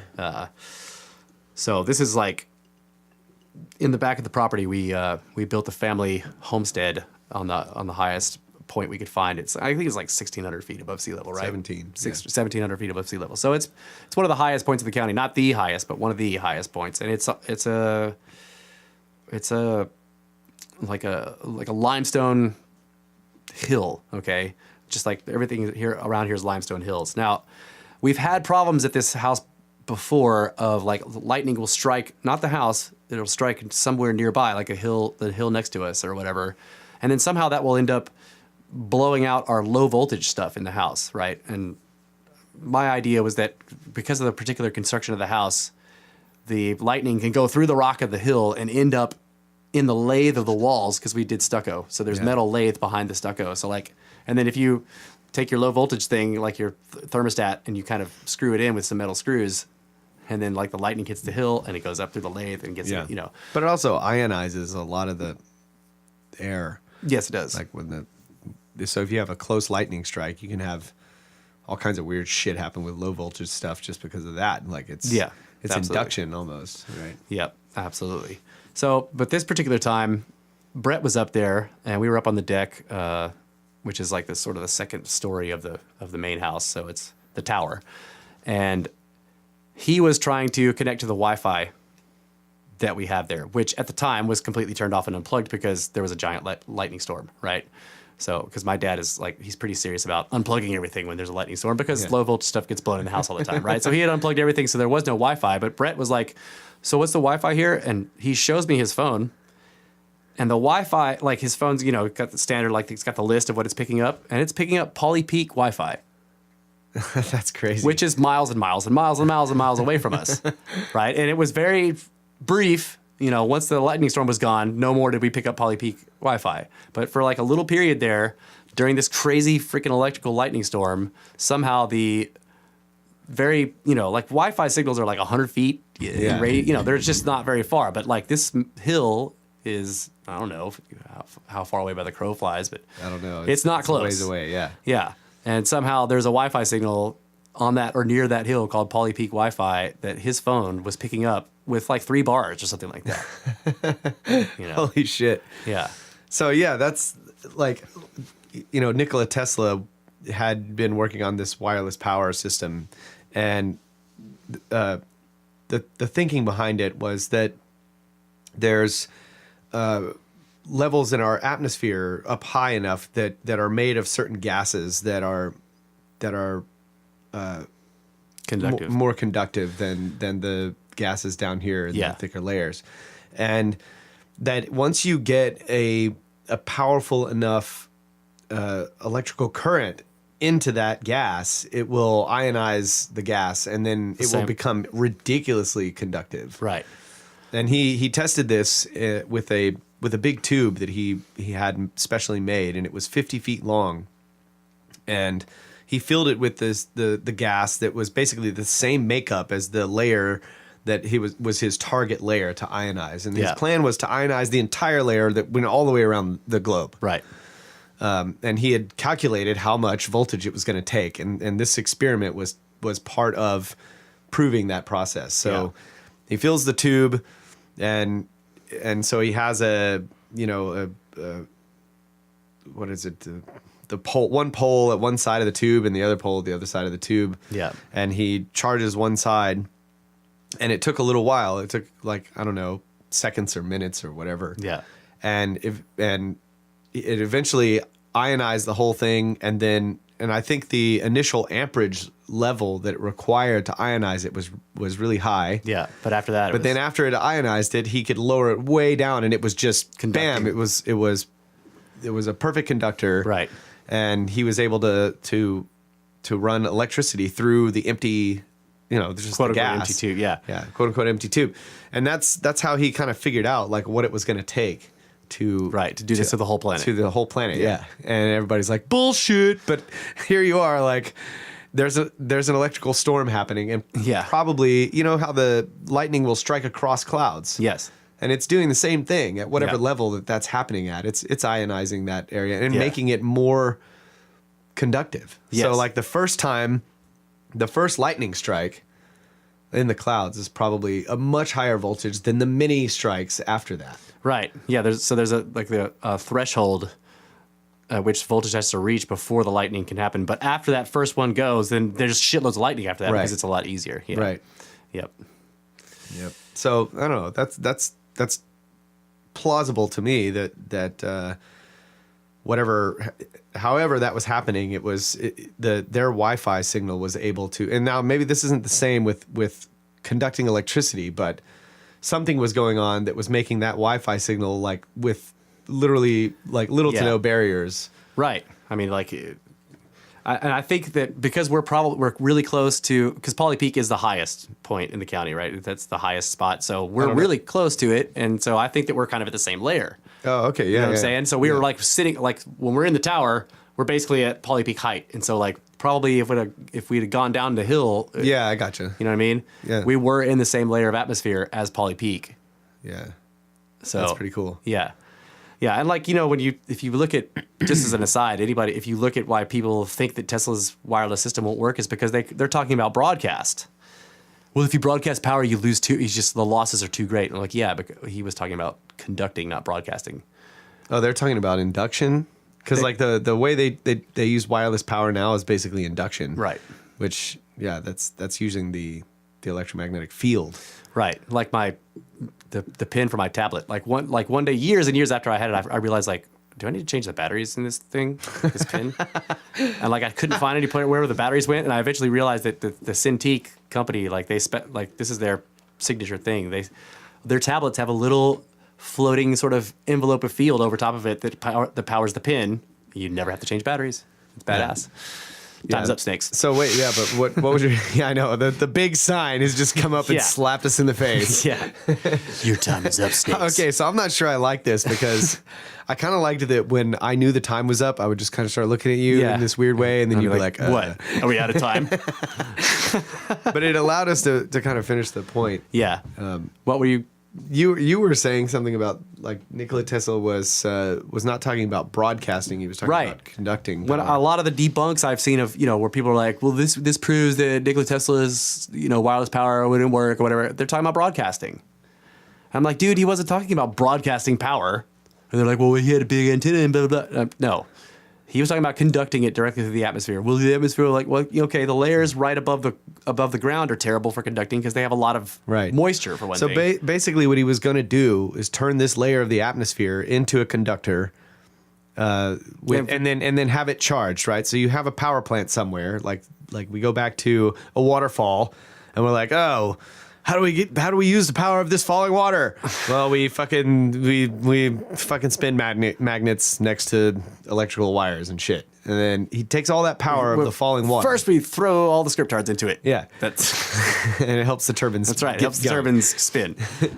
We take all that power that we're getting from the falling water, and then you conduct it up into this tower that reaches into this, up on a mountain in Colorado.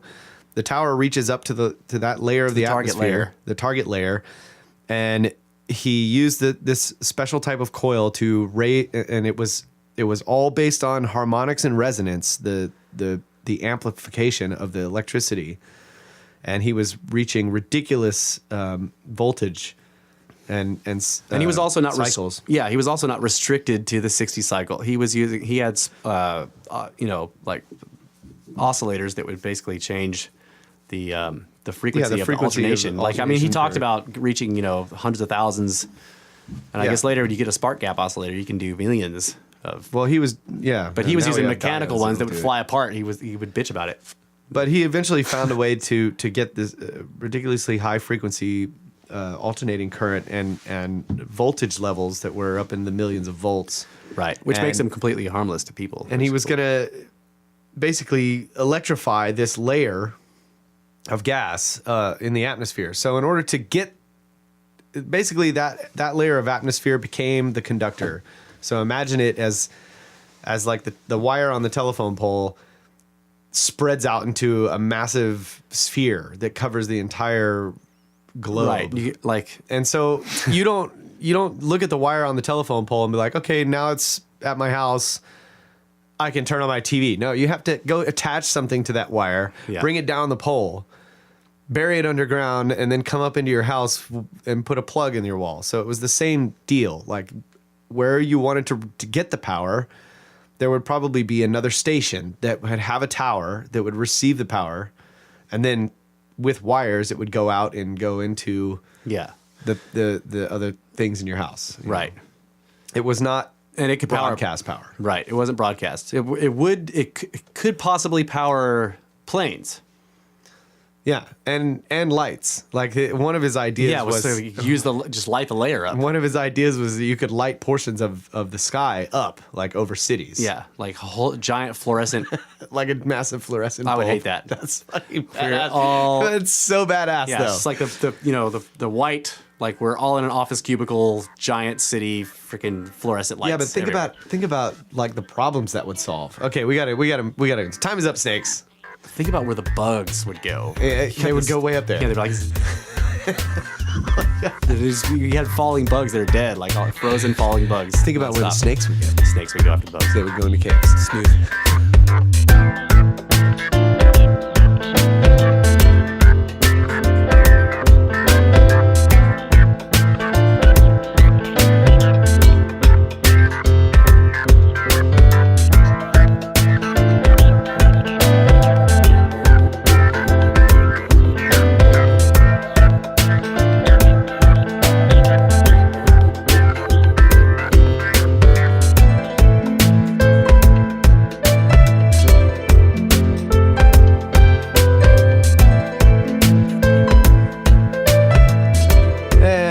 Ladies and gentlemen, Brothers of the Serpent podcast, the final segment of the final hour. The fastest 2 hours in podcasting. Smooth. From the 10 by 10 by 10 tangent cube of science, across the stony plains. Stone bones. Right to your ear. Without even a computer or a podcasting phone.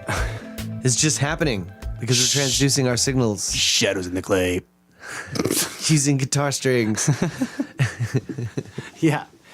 You guys should go check out the YouTube channel. It has a bunch of videos we made about. There's one on there about EMF, cell phone EMF. Yeah. Where we use a guitar pickup as a transducer to look at the noise our cell phones make in the EMF spectrum. And it's pretty loud. And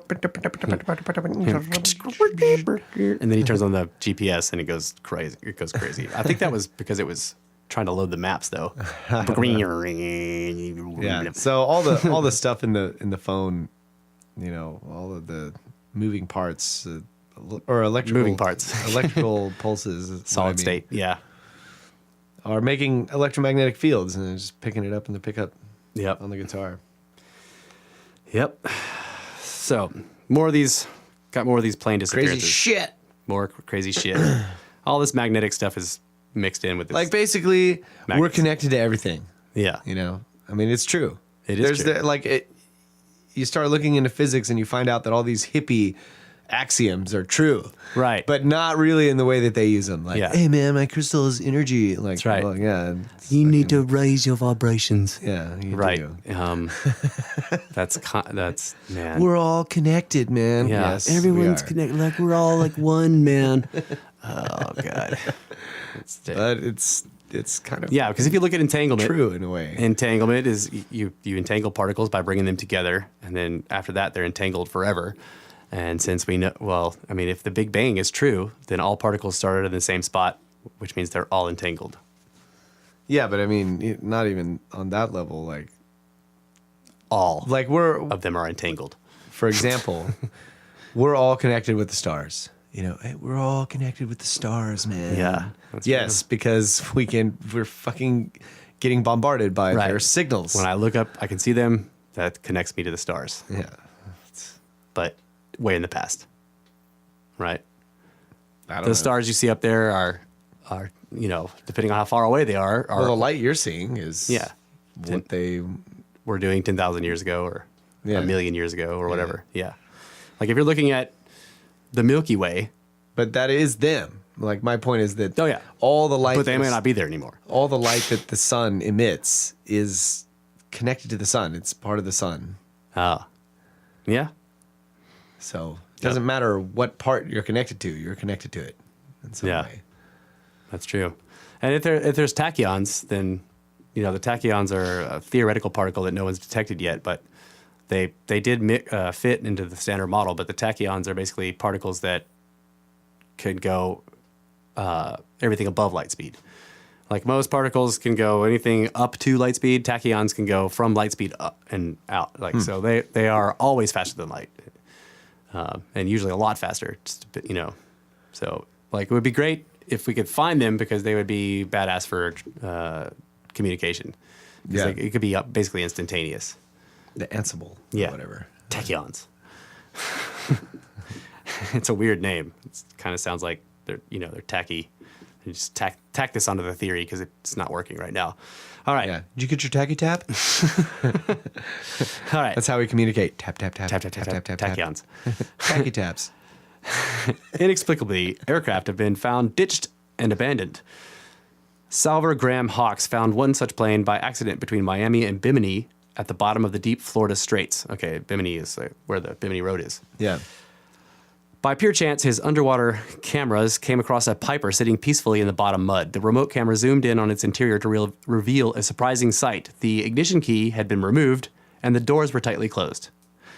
There were no signs of personal effect inside. Hawks, also on camera in the control room on the research vessel, commented with understandable surprise, "Come on, you don't ditch a plane and then take the key." A Piper Apache is reported to have been found in the same circumstances. On May 4th, 1997, it was reported overdue. Despite the search, the plane was not found. Then on June 7th, 1997, it was discovered 5 miles south of Bimini in only 7 to 8 feet of water, as though it had been dropped there recently. There is no explanation for why the aircraft was never seen for a whole month in such shallow water. Its pilot is declared dead, but no final report has ever been issued and few details exist. So it like reminds me somewhat of the missing 401 stuff, like where the bodies show up in places where people had been searching, or like, you know, on a where it's very visible and easy to see. It just appears there. And like the same thing's happening with these planes. Like in 7 feet of water, a lot of it would be sticking out of the water. Yeah. You know, so how did they not find it? And then when, you know, if you crash onto water, you don't like pull the ignition key out and then get out of the plane and then shut the door. You just jump out of the plane, you know, like that's what I don't know. Some people do weird things, you know? Yeah.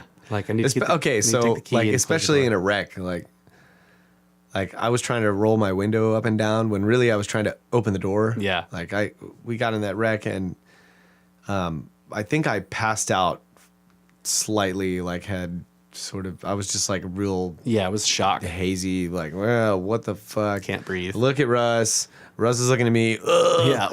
And then he gets out of the car, and Fell out of the car. I'm like trying to open my door, but it won't open. And so then I'm like, when I start realizing, when I finally come to realizing what I'm doing, I'm rolling the window up and down, but it's not doing what I want, which is opening the door. Yeah. Maybe you're trying But to hit the lock it's just button. like, I'm just going up and down, like not all the way. Yeah, I can't go all the way down because I'm just like barely doing it, like up and down, and then I realized, like, why am I doing that? Like, no, I need to get out of here. So Yeah. I couldn't get out of the door, so I unbuckled the seatbelt and climb Crawl- out. yeah, but crawl before across. that, I was just like, yeah. yeah. So I'm the skerpderp this thing. Like, I can imagine that after a plane crash, like the guy might just be like, oh, and just like he would normally shut the plane off, and you know what I mean? Yeah, well, I can see that he might take the key, but shutting the door is not. It's not really possible. I mean, like, there's nowhere to stand to shut the door. You know what I mean? Like, Well, I could have just fallen shut if he didn't open it all the way. yeah, yeah. It was weird though because like there should be water in the cockpit too. It's like it's on the bottom, but the door is closed and it's sealed. There's an air bubble in there. You know, it's weird. Yeah. Okay, so the next one, let's see. But of all of these, the disappearance of another charter Piper chieftain testifies in a vivid way to the unexplained. Its flight route was very short, only 100 miles between Miami and its destination of West End, Grand Bahama Island. It was carrying 6 people, including its pilot, Jose Villa, in an absolute perfect weather on March 26, 1986. Villa's last message stated that he was 10 miles from West End. In terms of their ETA, about 5 to 7 minutes. Nothing was ever heard from him again. There was no SOS, no ELT, which is the emergency locating transponder, No wreckage and no witnesses. This last fact is especially surprising since West End is a customs port of entry into the Bahamas, and the waterway below is often speckled with approaching boats. None reported any whine or sputtering overhead or any crash into the sea. And I mean, he's just 5 minutes out from where he's going to land. Yeah, And he just that's disappears like without a trace. And all the passengers and the plane. Damn. Yeah. That's crazy. Lots of these are like this. Let's see. Engine loss. Okay. Engine loss, oil leaks, smoke in the cabin, and fuel exhaustion are all more routine events that have been experienced by any number of pilots and have precipitated terrible accidents. Nevertheless, in such cases, pilots are able to transmit their problems and often ditch the aircraft and survive. One pilot, for instance, set out on a long flight without a functioning radio. Near Caicos Island, he ran out of fuel, but he was able to use a handheld radio and reach Caicos Tower, informing them that he was ditching, and he survived. By contrast with these more routine and familiar hazards that befall aircraft, the disappearing aircraft are, at best, are capable of sending only confusing and sketchy maydays, if any, and still never seem to ditch properly, leave debris, or impact with the ocean and leave an ELT signal, and no occupants ever survive. To belabor the point, there is a disquieting contrast between disasters of known origin and disappearances. For example, in one disaster in 1980, a DC-3 fully loaded with 34 people and flying from Fort Lauderdale to Freeport, Grand Bahama, while coming in for a landing, was struck by lightning and crashed into the sea. Rescuers came upon a veritable debris field of cushions, plywood, life jackets, and numerous bodies. But in the case of DC-3, NC 1600's disappearance in 1948, in excellent weather while on approach to Miami, there was no trace whatsoever. It was the same for the DC-3 N407D in 1978, also for the Charter Chieftain at St. Thomas in 1978, while only 2 miles from the runway. There are dozens of other such disappearances in fair weather that have a comparable opposite number of disasters in bad weather where debris is commonplace. So he's trying to point out that, like, usually when something like an airplane crashes, it leaves this enormous debris field that is really easy to see. You know, whether it's water or land doesn't matter. The debris is everywhere, and it's either floating or it's but these, they don't have time to do a Mayday or SOS or anything like that. And they're sometimes like only a couple of miles from the airport they left from or the one they're coming to, and they just fucking disappear without a trace. Yeah. It's crazy. Yeah. It's like they're being teleported to or something. Yeah. That's why people think that, there's theories are like, oh, well, they're being teleported. Like there was that movie where they found all the Bermuda Triangle stuff on the backside of the moon, right? All these planes and ships and shit are sitting up there on the moon. They've been teleported there. That was so sick. when these transponders, the black boxes or whatever the ELTs, they're like the black box is a different thing, but yeah. Well, the thing that's like practically indestructible that records all this shit and then like sends out a signal or whatever. Yeah. Okay. So those are basically the same thing. The ELT, the emergency locator transponder, was passed by Congress after a congressman died in the Alaska plane crash and it disappeared. So like they passed this thing that said all aircraft must carry one of these, and basically it's a box that sits on the wall, and it may have the flight recorder and everything attached to it or not. But the point is that anything drastic happening that knocks the box off the wall of the plane, makes it fall down or whatever, like it can detect drastic motion like that, and it will just automatically begin transmitting its sort of a beacon so that people can find it. And there's listening stations all over the world that are listening on these frequencies for these emergency things. So they, like, as soon as one goes off, people know, okay, this plane went down. They can, based on the transponder, they can figure out which plane it was, and then they can triangulate the signal and figure out where it is, right? So when a plane goes down and there's no SOS, there's no Mayday, and there's no ELT, the assumption is that if it was a crash, it must have been so destructive that it destroyed the ELT. And those things are designed to survive plane crashes. Yeah, so the ELT is not the thing that sends out the signal. It is, yeah. Okay. It's the emergency locator transponder. That's what I was talking about. Yeah. And you already explained what I was going to ask, like when did they do this and why? And I was wondering if I'm sorry, I'm slightly distracted. It's all right, because I got more of these. But continue. I gotta deal with this shit. Okay. Sea of Doom, Graveyard of the Atlantic, and Sargasso Graveyard were names given in the 18th and 19th centuries to specific areas of the Atlantic. all of which traverse the modern Bermuda Triangle or are areas sometimes included in the triangle's boundaries. Sea of Doom was a general area of the sea lanes around Bermuda, while Graveyard of the Atlantic specifically meant the Virginia and Hatteras Capes, and Sargasso Graveyard was applied to the Sargasso Sea, the westernmost part of which overlaps the entire center of the modern Bermuda Triangle. The Sargasso Sea has been a mystery since it was discovered. Essentially ovoid or elliptical, it covers the central Atlantic Ocean from 20 to 35 degrees north latitude and 30 to 72 degrees west longitude, starting about 300 miles off the U.S. East Coast and extending into the eastern Atlantic. The Sargasso Sea is often considered one of nature's greatest oddities, for while the North Atlantic is cold and tempestuous, this area is largely an immobile body of warm water with weak currents. Its relative calmness may largely be the result of strong surrounding currents completely interlocking and isolating it, making the currents within it largely entropious, that is, rotating inward and remaining weak. But the sky above the Sargasso Sea is also plagued by deadly calms. Its warmer temperatures make the area high in evaporation, more stable, and less prone to wind. The Spanish became victims of this first when many of their galleons en route to the New World would lie becalmed, deprived of wind, and with no strong currents to carry them out. The doldrums traverse here, calling attention to the depressed and melancholy area of the nature of the area. And so do the horse latitudes, a name that comes from the gruesome sight of bloated dead horses floating about, for during the stagnant weeks of waiting for the wind, the Spanish were often forced to kill and throw overboard their war horses to conserve water.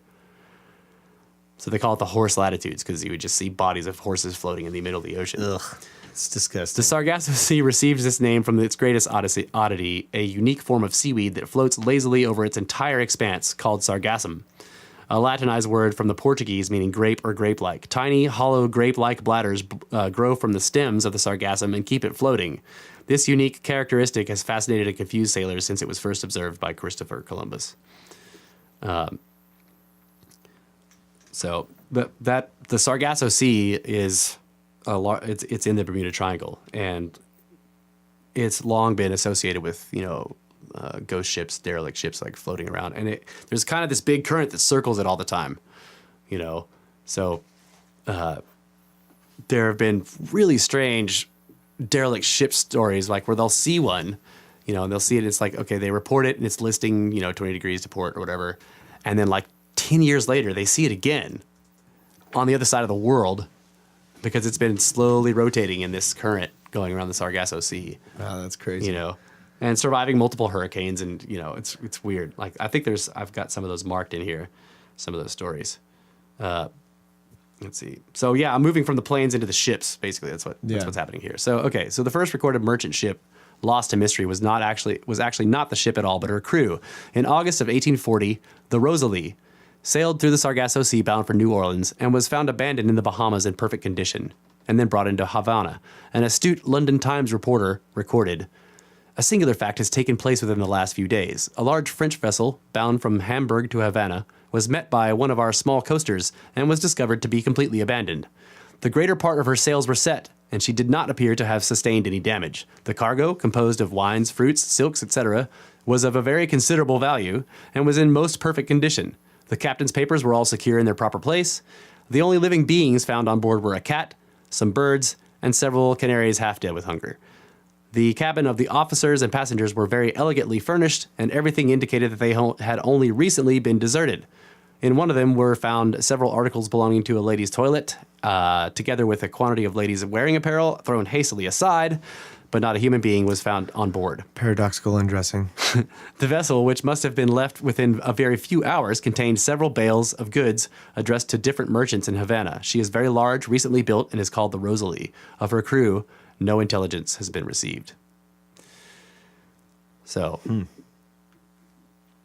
yeah, there's quite a few. I mean, most people have heard of the Mary Celeste, which is one of the most famous ones of that, where the ship goes out with all these people on it, and then it's found drifting derelict, and they board it, and it looks like people were like just sitting down to eat, and various things were in the middle of happening. Like there was one where the guy was in the middle of writing his, in the logbook, he's like, blah blah blah, Dave, da da da, ship is.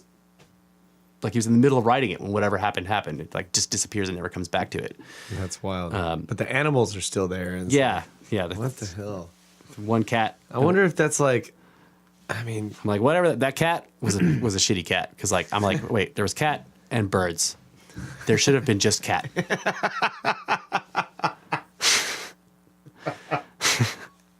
Right? Cat abandoned on ship with birds. Eventually you have cat on ship. shitty cat. Yeah. There was a few birds left, half starved in their cages, and a very full cat. Yeah. One cat, totally not starving. But I wonder what, like, it's just weird, like the idea that the people are all gone and the animals are there, so there's not Implies a selection. Yeah. Yeah, so you could say, well, maybe there was some kind of weird freaking, crazy virus that spread around only to the humans. Right, but then And their they all bodies went- would be there. They all went insane And then climbed into the water. and just like That's did possible. crazy shit. There are viruses that, like, okay, I don't know if there's any ones. There was like a big methane bubble. It had some almost like, ancient "Ew." viruses in it. Okay, so I know that there are viruses that cause. Everyone was like, ew. Yeah, jump into the water to get rid of the smell. Ew. I know that there are viruses that affect insects this way. Okay, so I don't know if there are any known that affect. Well, what is like rabies? Is that a virus or? Yeah. Yeah. So it fucks your mind. Well, okay, but there's one that maybe it's a fungus. I think it's a fungus, but it basically will make ants. Like if ants get this fungus infection, it'll sort of take them over. They will climb to the highest elevated point that they can find and sort of standing up, and a bird will eat them. And the reason that happens is because the fungus is trying to get spread. They call them flyer ants. Yeah. Oh yeah, flyer ants. They're hitchhikers. Hitchhike ants. Dad jokes. Dad jokes. Okay. It is impossible in any discussion of sea mysteries No, wait. not to What? I was No. What? I was enjoying this. No, go ahead. Go ahead with your next one. You're enjoying the bad dad jokes? Yeah. In any discussion of sea mysteries, not to mention the strange case of the Ellen Austin, later relayed to British naval officer Rupert T. Gold. She was a 210-foot schooner, one of Grinnell, Minturn and Co.'s Blue Swallowtail line of London, New York packets. Okay, so north of the Sargasso Sea in 1881, she encountered an unusual sight, a derelict schooner. Her captain, A.G. Griffin, placed a prize crew aboard to sail her in tandem back to New York. After the vessels had been separated for a couple of days by a storm, the Ellen Austin again came upon the schooner, sailing erratically. The vessel was once again completely and mysteriously deserted.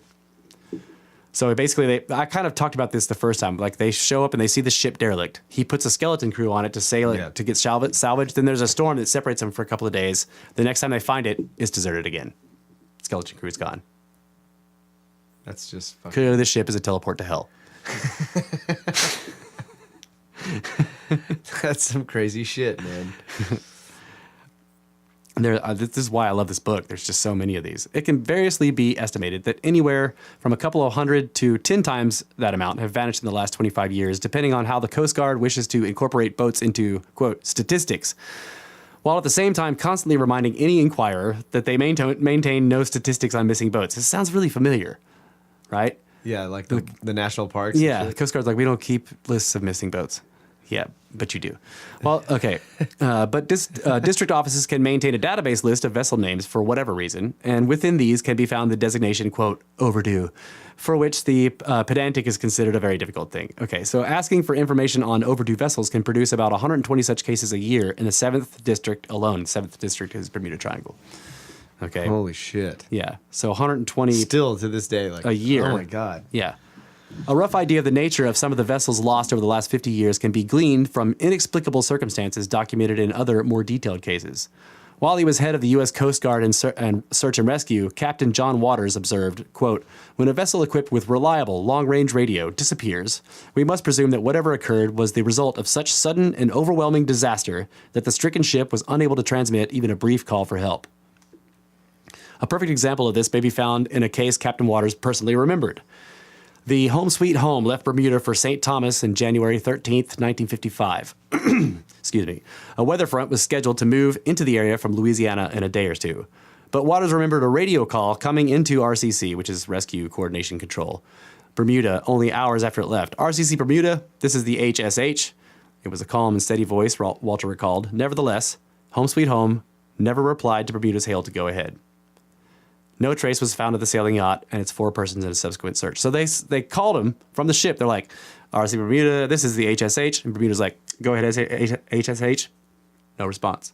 So between them saying that and Bermuda saying, come back, something happened. And that was it. Like, the ship has never been found. None of the people have been found. Like, that's how fast it is. Yeah. That's... Or somebody walked into the radio room and was like, shot the radio guy and killed him. You know, I mean, people have said that. Like, well, they destroyed the radio equipment. Why?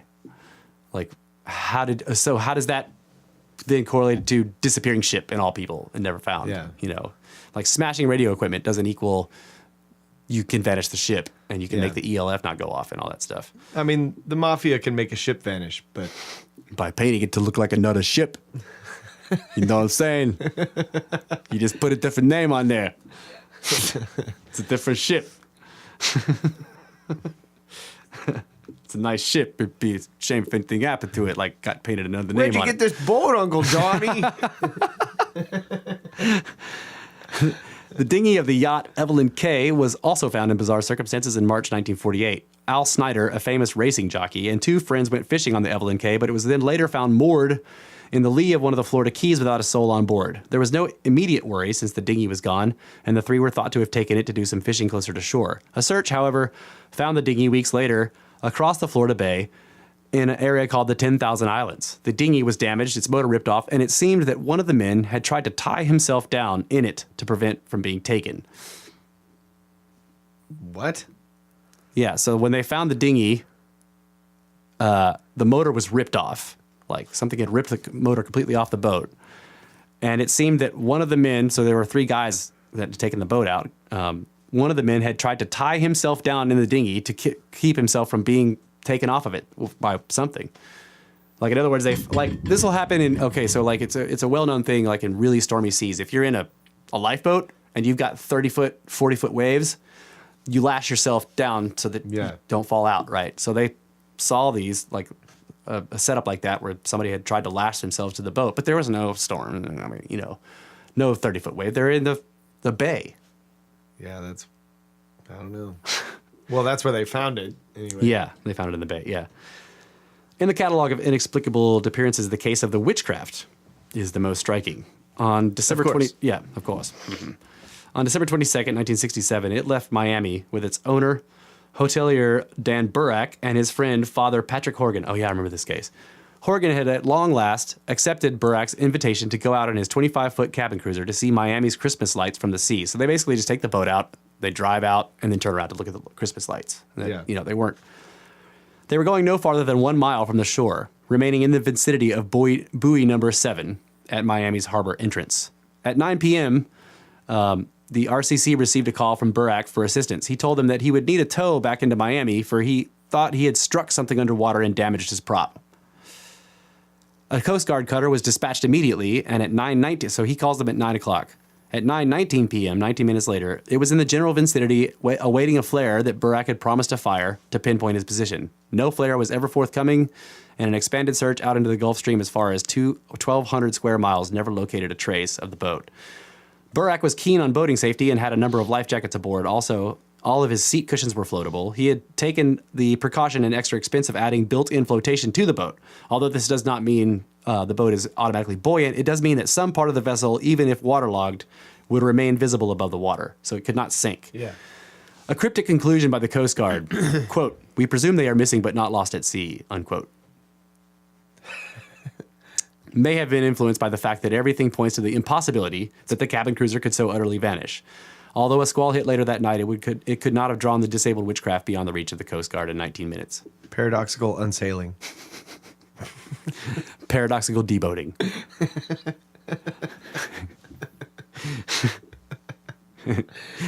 Trying to come up with more. What are they? Oh, no. What is it called? There's a specific word for like leaving a boat, like disembark, right? Is that what it is? That's when the boat leaves. Yeah, that's right. What is it called when you leave the boat? Going ashore. No. I don't know. Paradoxical going ashore. I don't know. Deboating. I like deboating. The disappearance of the 590-foot Sylvia L. Ossa is noteworthy. Relaying from on the scene, one Coast Guardman observed, "It's not easy to miss a 590-foot long ship on a day with visibility of more than 40 miles and calm seas. So it doesn't seem too hopeful that the ship is still afloat." Her last message on October 17, 1976, was a routine position report indicating her ETA at Philadelphia, where she was bound from South America with a cargo of ore. It's probably, Dan was probably sending it. Never got it. Her last position was given as 140 miles southwest of Bermuda, from where it was later determined she must have suddenly disappeared. This was shown by the discovery, as in the case of the MSQ, of a piece of her shattered wood signboard reading El Ossa floating in the near vicinity. Then a lifeboat was found intact, but the lifeboat had not been launched. It had been ripped from the ship by a terrific force, Wow. despite there being no storms, so on and so forth. Shit. What's that? I forgot to start the timer. Oh, are we again, way so- over? Probably. No, I mean, we're not too bad. It's We like went way over the last 5-hour show. So we're good. Okay. But yeah, that's. So that was like it wasn't a barge ship if it was wooden, right? I mean. No, it was just a carrying wooden ore. sign. Oh, okay. Not a wooden boat. It's just like there was, there's a part where it's got the engraved name of the boat on the okay, front. gotcha. Yeah. And that was a 590-foot Yeah, cargo ship. That's Okay, an cargo enormous ship, boat. Yeah. He's like, that's like the Coast Guard side. Like, it's not easy to miss a 590-foot boat Yeah. in calm seas. But when it's carrying ore, it's easy to sink it. Right. It goes down fast. But why did it sink? Yeah. There's calm seas, 40-mile visibility, like no one saw it, didn't have time to, do an SOS, no emergency locator transponder. It's like, Okay, unexplained derelicts, however, usually recur within similar locations within the triangle. A disturbing number happened where ships often tend to disappear more frequently as well. Okay, so the luxury yacht Connemara 4 was found abandoned 140 miles southeast of Bermuda in September of 1955. The vessel was sturdy enough to have survived 3 successive hurricanes without a crew before it was discovered. It then conveniently sank while under tow by freighter Olympic Cloud. Jeez. Great going, guys. What had happened to the crew was never answered since the clues, if there were any, went to the bottom of the sea with her. So it clearly was they were sent out there to get it and blow it up and sink it. Some of these read like that, like they go and they're like, "Oh, we found this derelict boat, and then we boarded it, and then it mysteriously exploded and sank." And you're like, Yeah. Sure. Yeah, it's the cargo that you get. Yeah. But deserted vessels have been found that had more than one man aboard, in some cases from 3 to 11 crew. The late biologist Ivan Sanderson, an accomplished sailor and British secret agent during World War II, made an independent study of the Bermuda Triangle, which he published in many articles and books.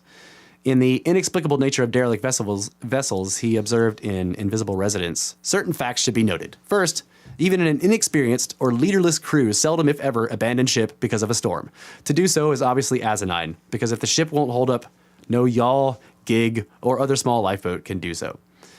In each of the following cases, there is no reason why the crews abandoned ship, like the 11th crew of the Carroll A. Deering off North Carolina in January 1921, although murder and mutiny were possible. The Lucky Eater, having left port with 3 fishermen aboard in 1971, was found abandoned, throttle engaged, and out of fuel. So like they find the boat and the throttle's off. Yeah. It's just like floating there, like it just ran till it ran out of fuel. The British cargo schooner Gloria Colita was found derelict in unusual circumstances in February 1940. The schooner was waterlogged but not sunk. Her cargo of lumber had prevented her from sinking. The crew, however, was gone. There were indications they had been stopped in the middle of rigging sail, since one of the lines was found fouled and dangling. Bad weather no doubt came along afterward and swamped the unattended vessel. The boarding party of the patrol boat Cardigan noted that her lifeboat was gone, but it was not certain if it had been launched or washed off by the subsequent bad weather. Among the more modern is an unusual case of the Hawarden Bridge, a coastal freighter, credited with having been the first Allied vessel to enter Dunkirk harbor after its liberation in 1944. Sold off to a Barbados company, she plied her trade along the West Indies until she became a modern Mary Celeste. When she was found drifting on March 14th, 1978, on her course to Miami, the Coast Guard boarded her to discover and record cargo holds dry empty, 2 life rafts missing, no gyro, magnetic compass removed, no communications equipment, engine room flooded, no persons on board. Neither Lloyd's nor the Coast Guard could find a trace of what had happened to the entire crew, nor was evidence left behind to suggest why they fled, other than the unexplained flooded engine room. That's weird. Yeah. All the equipment Yeah, they removed took and the everything. compass and That's crazy. Yeah. Well, I think we We out? Yeah, Out of time? we're gonna have Hold to- on. Just one more. one more. Just All one more. One more.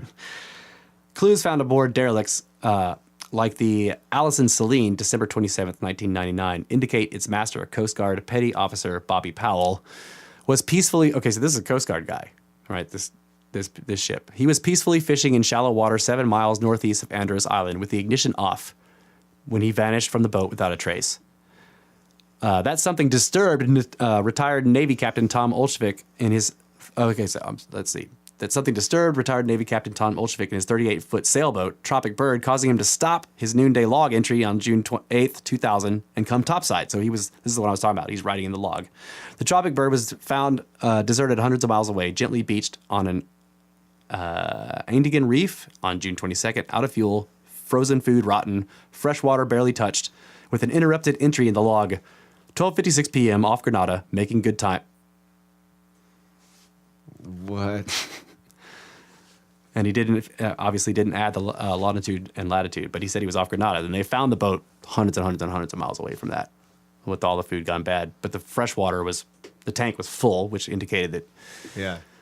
he had barely used any of it. So while it is true today, as it was 40 years ago, that the sea is large and a boat relatively small by comparison, it is not as easy to dismiss these disappearances as routine anymore, at least beyond general satisfaction. The disappearances within the last 20 years must be viewed within the context of the vast network of modern electronics, satellite tracking, GPS, automatic distress signaling. On the face of it, the sailing challenges appear the same, but in reality, the sea is only as broad as the length of time it takes a radio beam to speed across its surface. Yeah. So they're still happening. Like Yes, and I know that there's nothing really modern sounding in this, but this book was written in 2002 or 3. So Yeah. the latest cases it's going to have is the late 90s.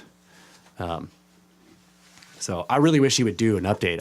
I've written him an email. I'm like, bro, come on, no one else does the good Bermuda Triangle research. And you have all the FOIA stuff. Let's hear it. What's happening since you wrote that book, But he has a good website. So if anybody is interested in perusing all these stories, he has an enormous website with tons and tons and tons of case files that he's gotten from direct FOIAs of the Coast Guard of all these missing. That's how I initially found him.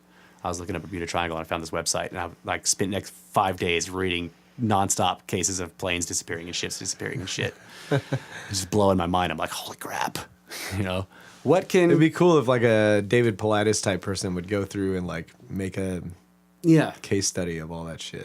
Yeah, that's what I'm saying. So since Pilatus has done his study of missing people, I now look at these stories and I'm like, there's a lot of similarities to, Yeah. the vanishing. I wonder if they're connected. I've been thinking that there must be there's something similar happening here. Yeah. Cephalopods. Fucking Cephas.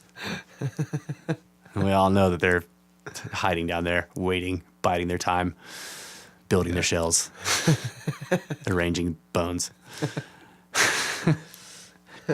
clacking their beaks. Ugh. Yeah. And fucking camoing themselves. Looking like everything but Cephas. All right, that's it for this week, folks. Thank you very much for listening. You can get a hold of us on the blog at brothersoftheserpent.blogspot.com. You can go there and see the tags, see the labels, see all the stories, see the pictures. You can comment on any of the shows. If you guys want to email us with any topics you've got, you want to talk shit, tell us we suck, you can send us an email at brothersoftheserpent@gmail.com. Gmail.net. Gmail.net. Yeah, but if you want to tell us we're badass, it's brothersoftheserpent.gmail.com. Yeah. Or you can get a hold of us, at the UK division, gmail.uk. Just make sure you spell things right and spell defense with a C. You know what I'm saying? And if you get a chance, you can go onto the iTunes store and click us up there and give us 5-star reviews and tell everybody we're awesome. You can tell us we suck in the email. When you go to iTunes, tell everybody we're badass. That's right. Nothing but 5 stars. I'll be very pissed. I'm checking too, assholes. You can also go to Tuned In or Stitcher if you want to do reviews there. But like I said before, there's no way to give reviews on Google because Google's great. So that's about it. Thank you guys very much. Thanks a lot. Yep. Thanks to AWACS Productions, Aethern Studios, Kyle Allen and Ty for the music. Kyle for all the audio work that he does. Lots of audio work. Yeah, sorry about the a few technical difficulties today, but maybe you didn't even notice. You mean the technical difficulty that we're using like an old punch card thing over there? Yeah. Yeah, that's cool. Yeah. Mercury. I'm sure no one even noticed. Yeah, no one even noticed. It's flawless, seamless, smooth. That's right. Good night, Adamu. Smooth. Snake.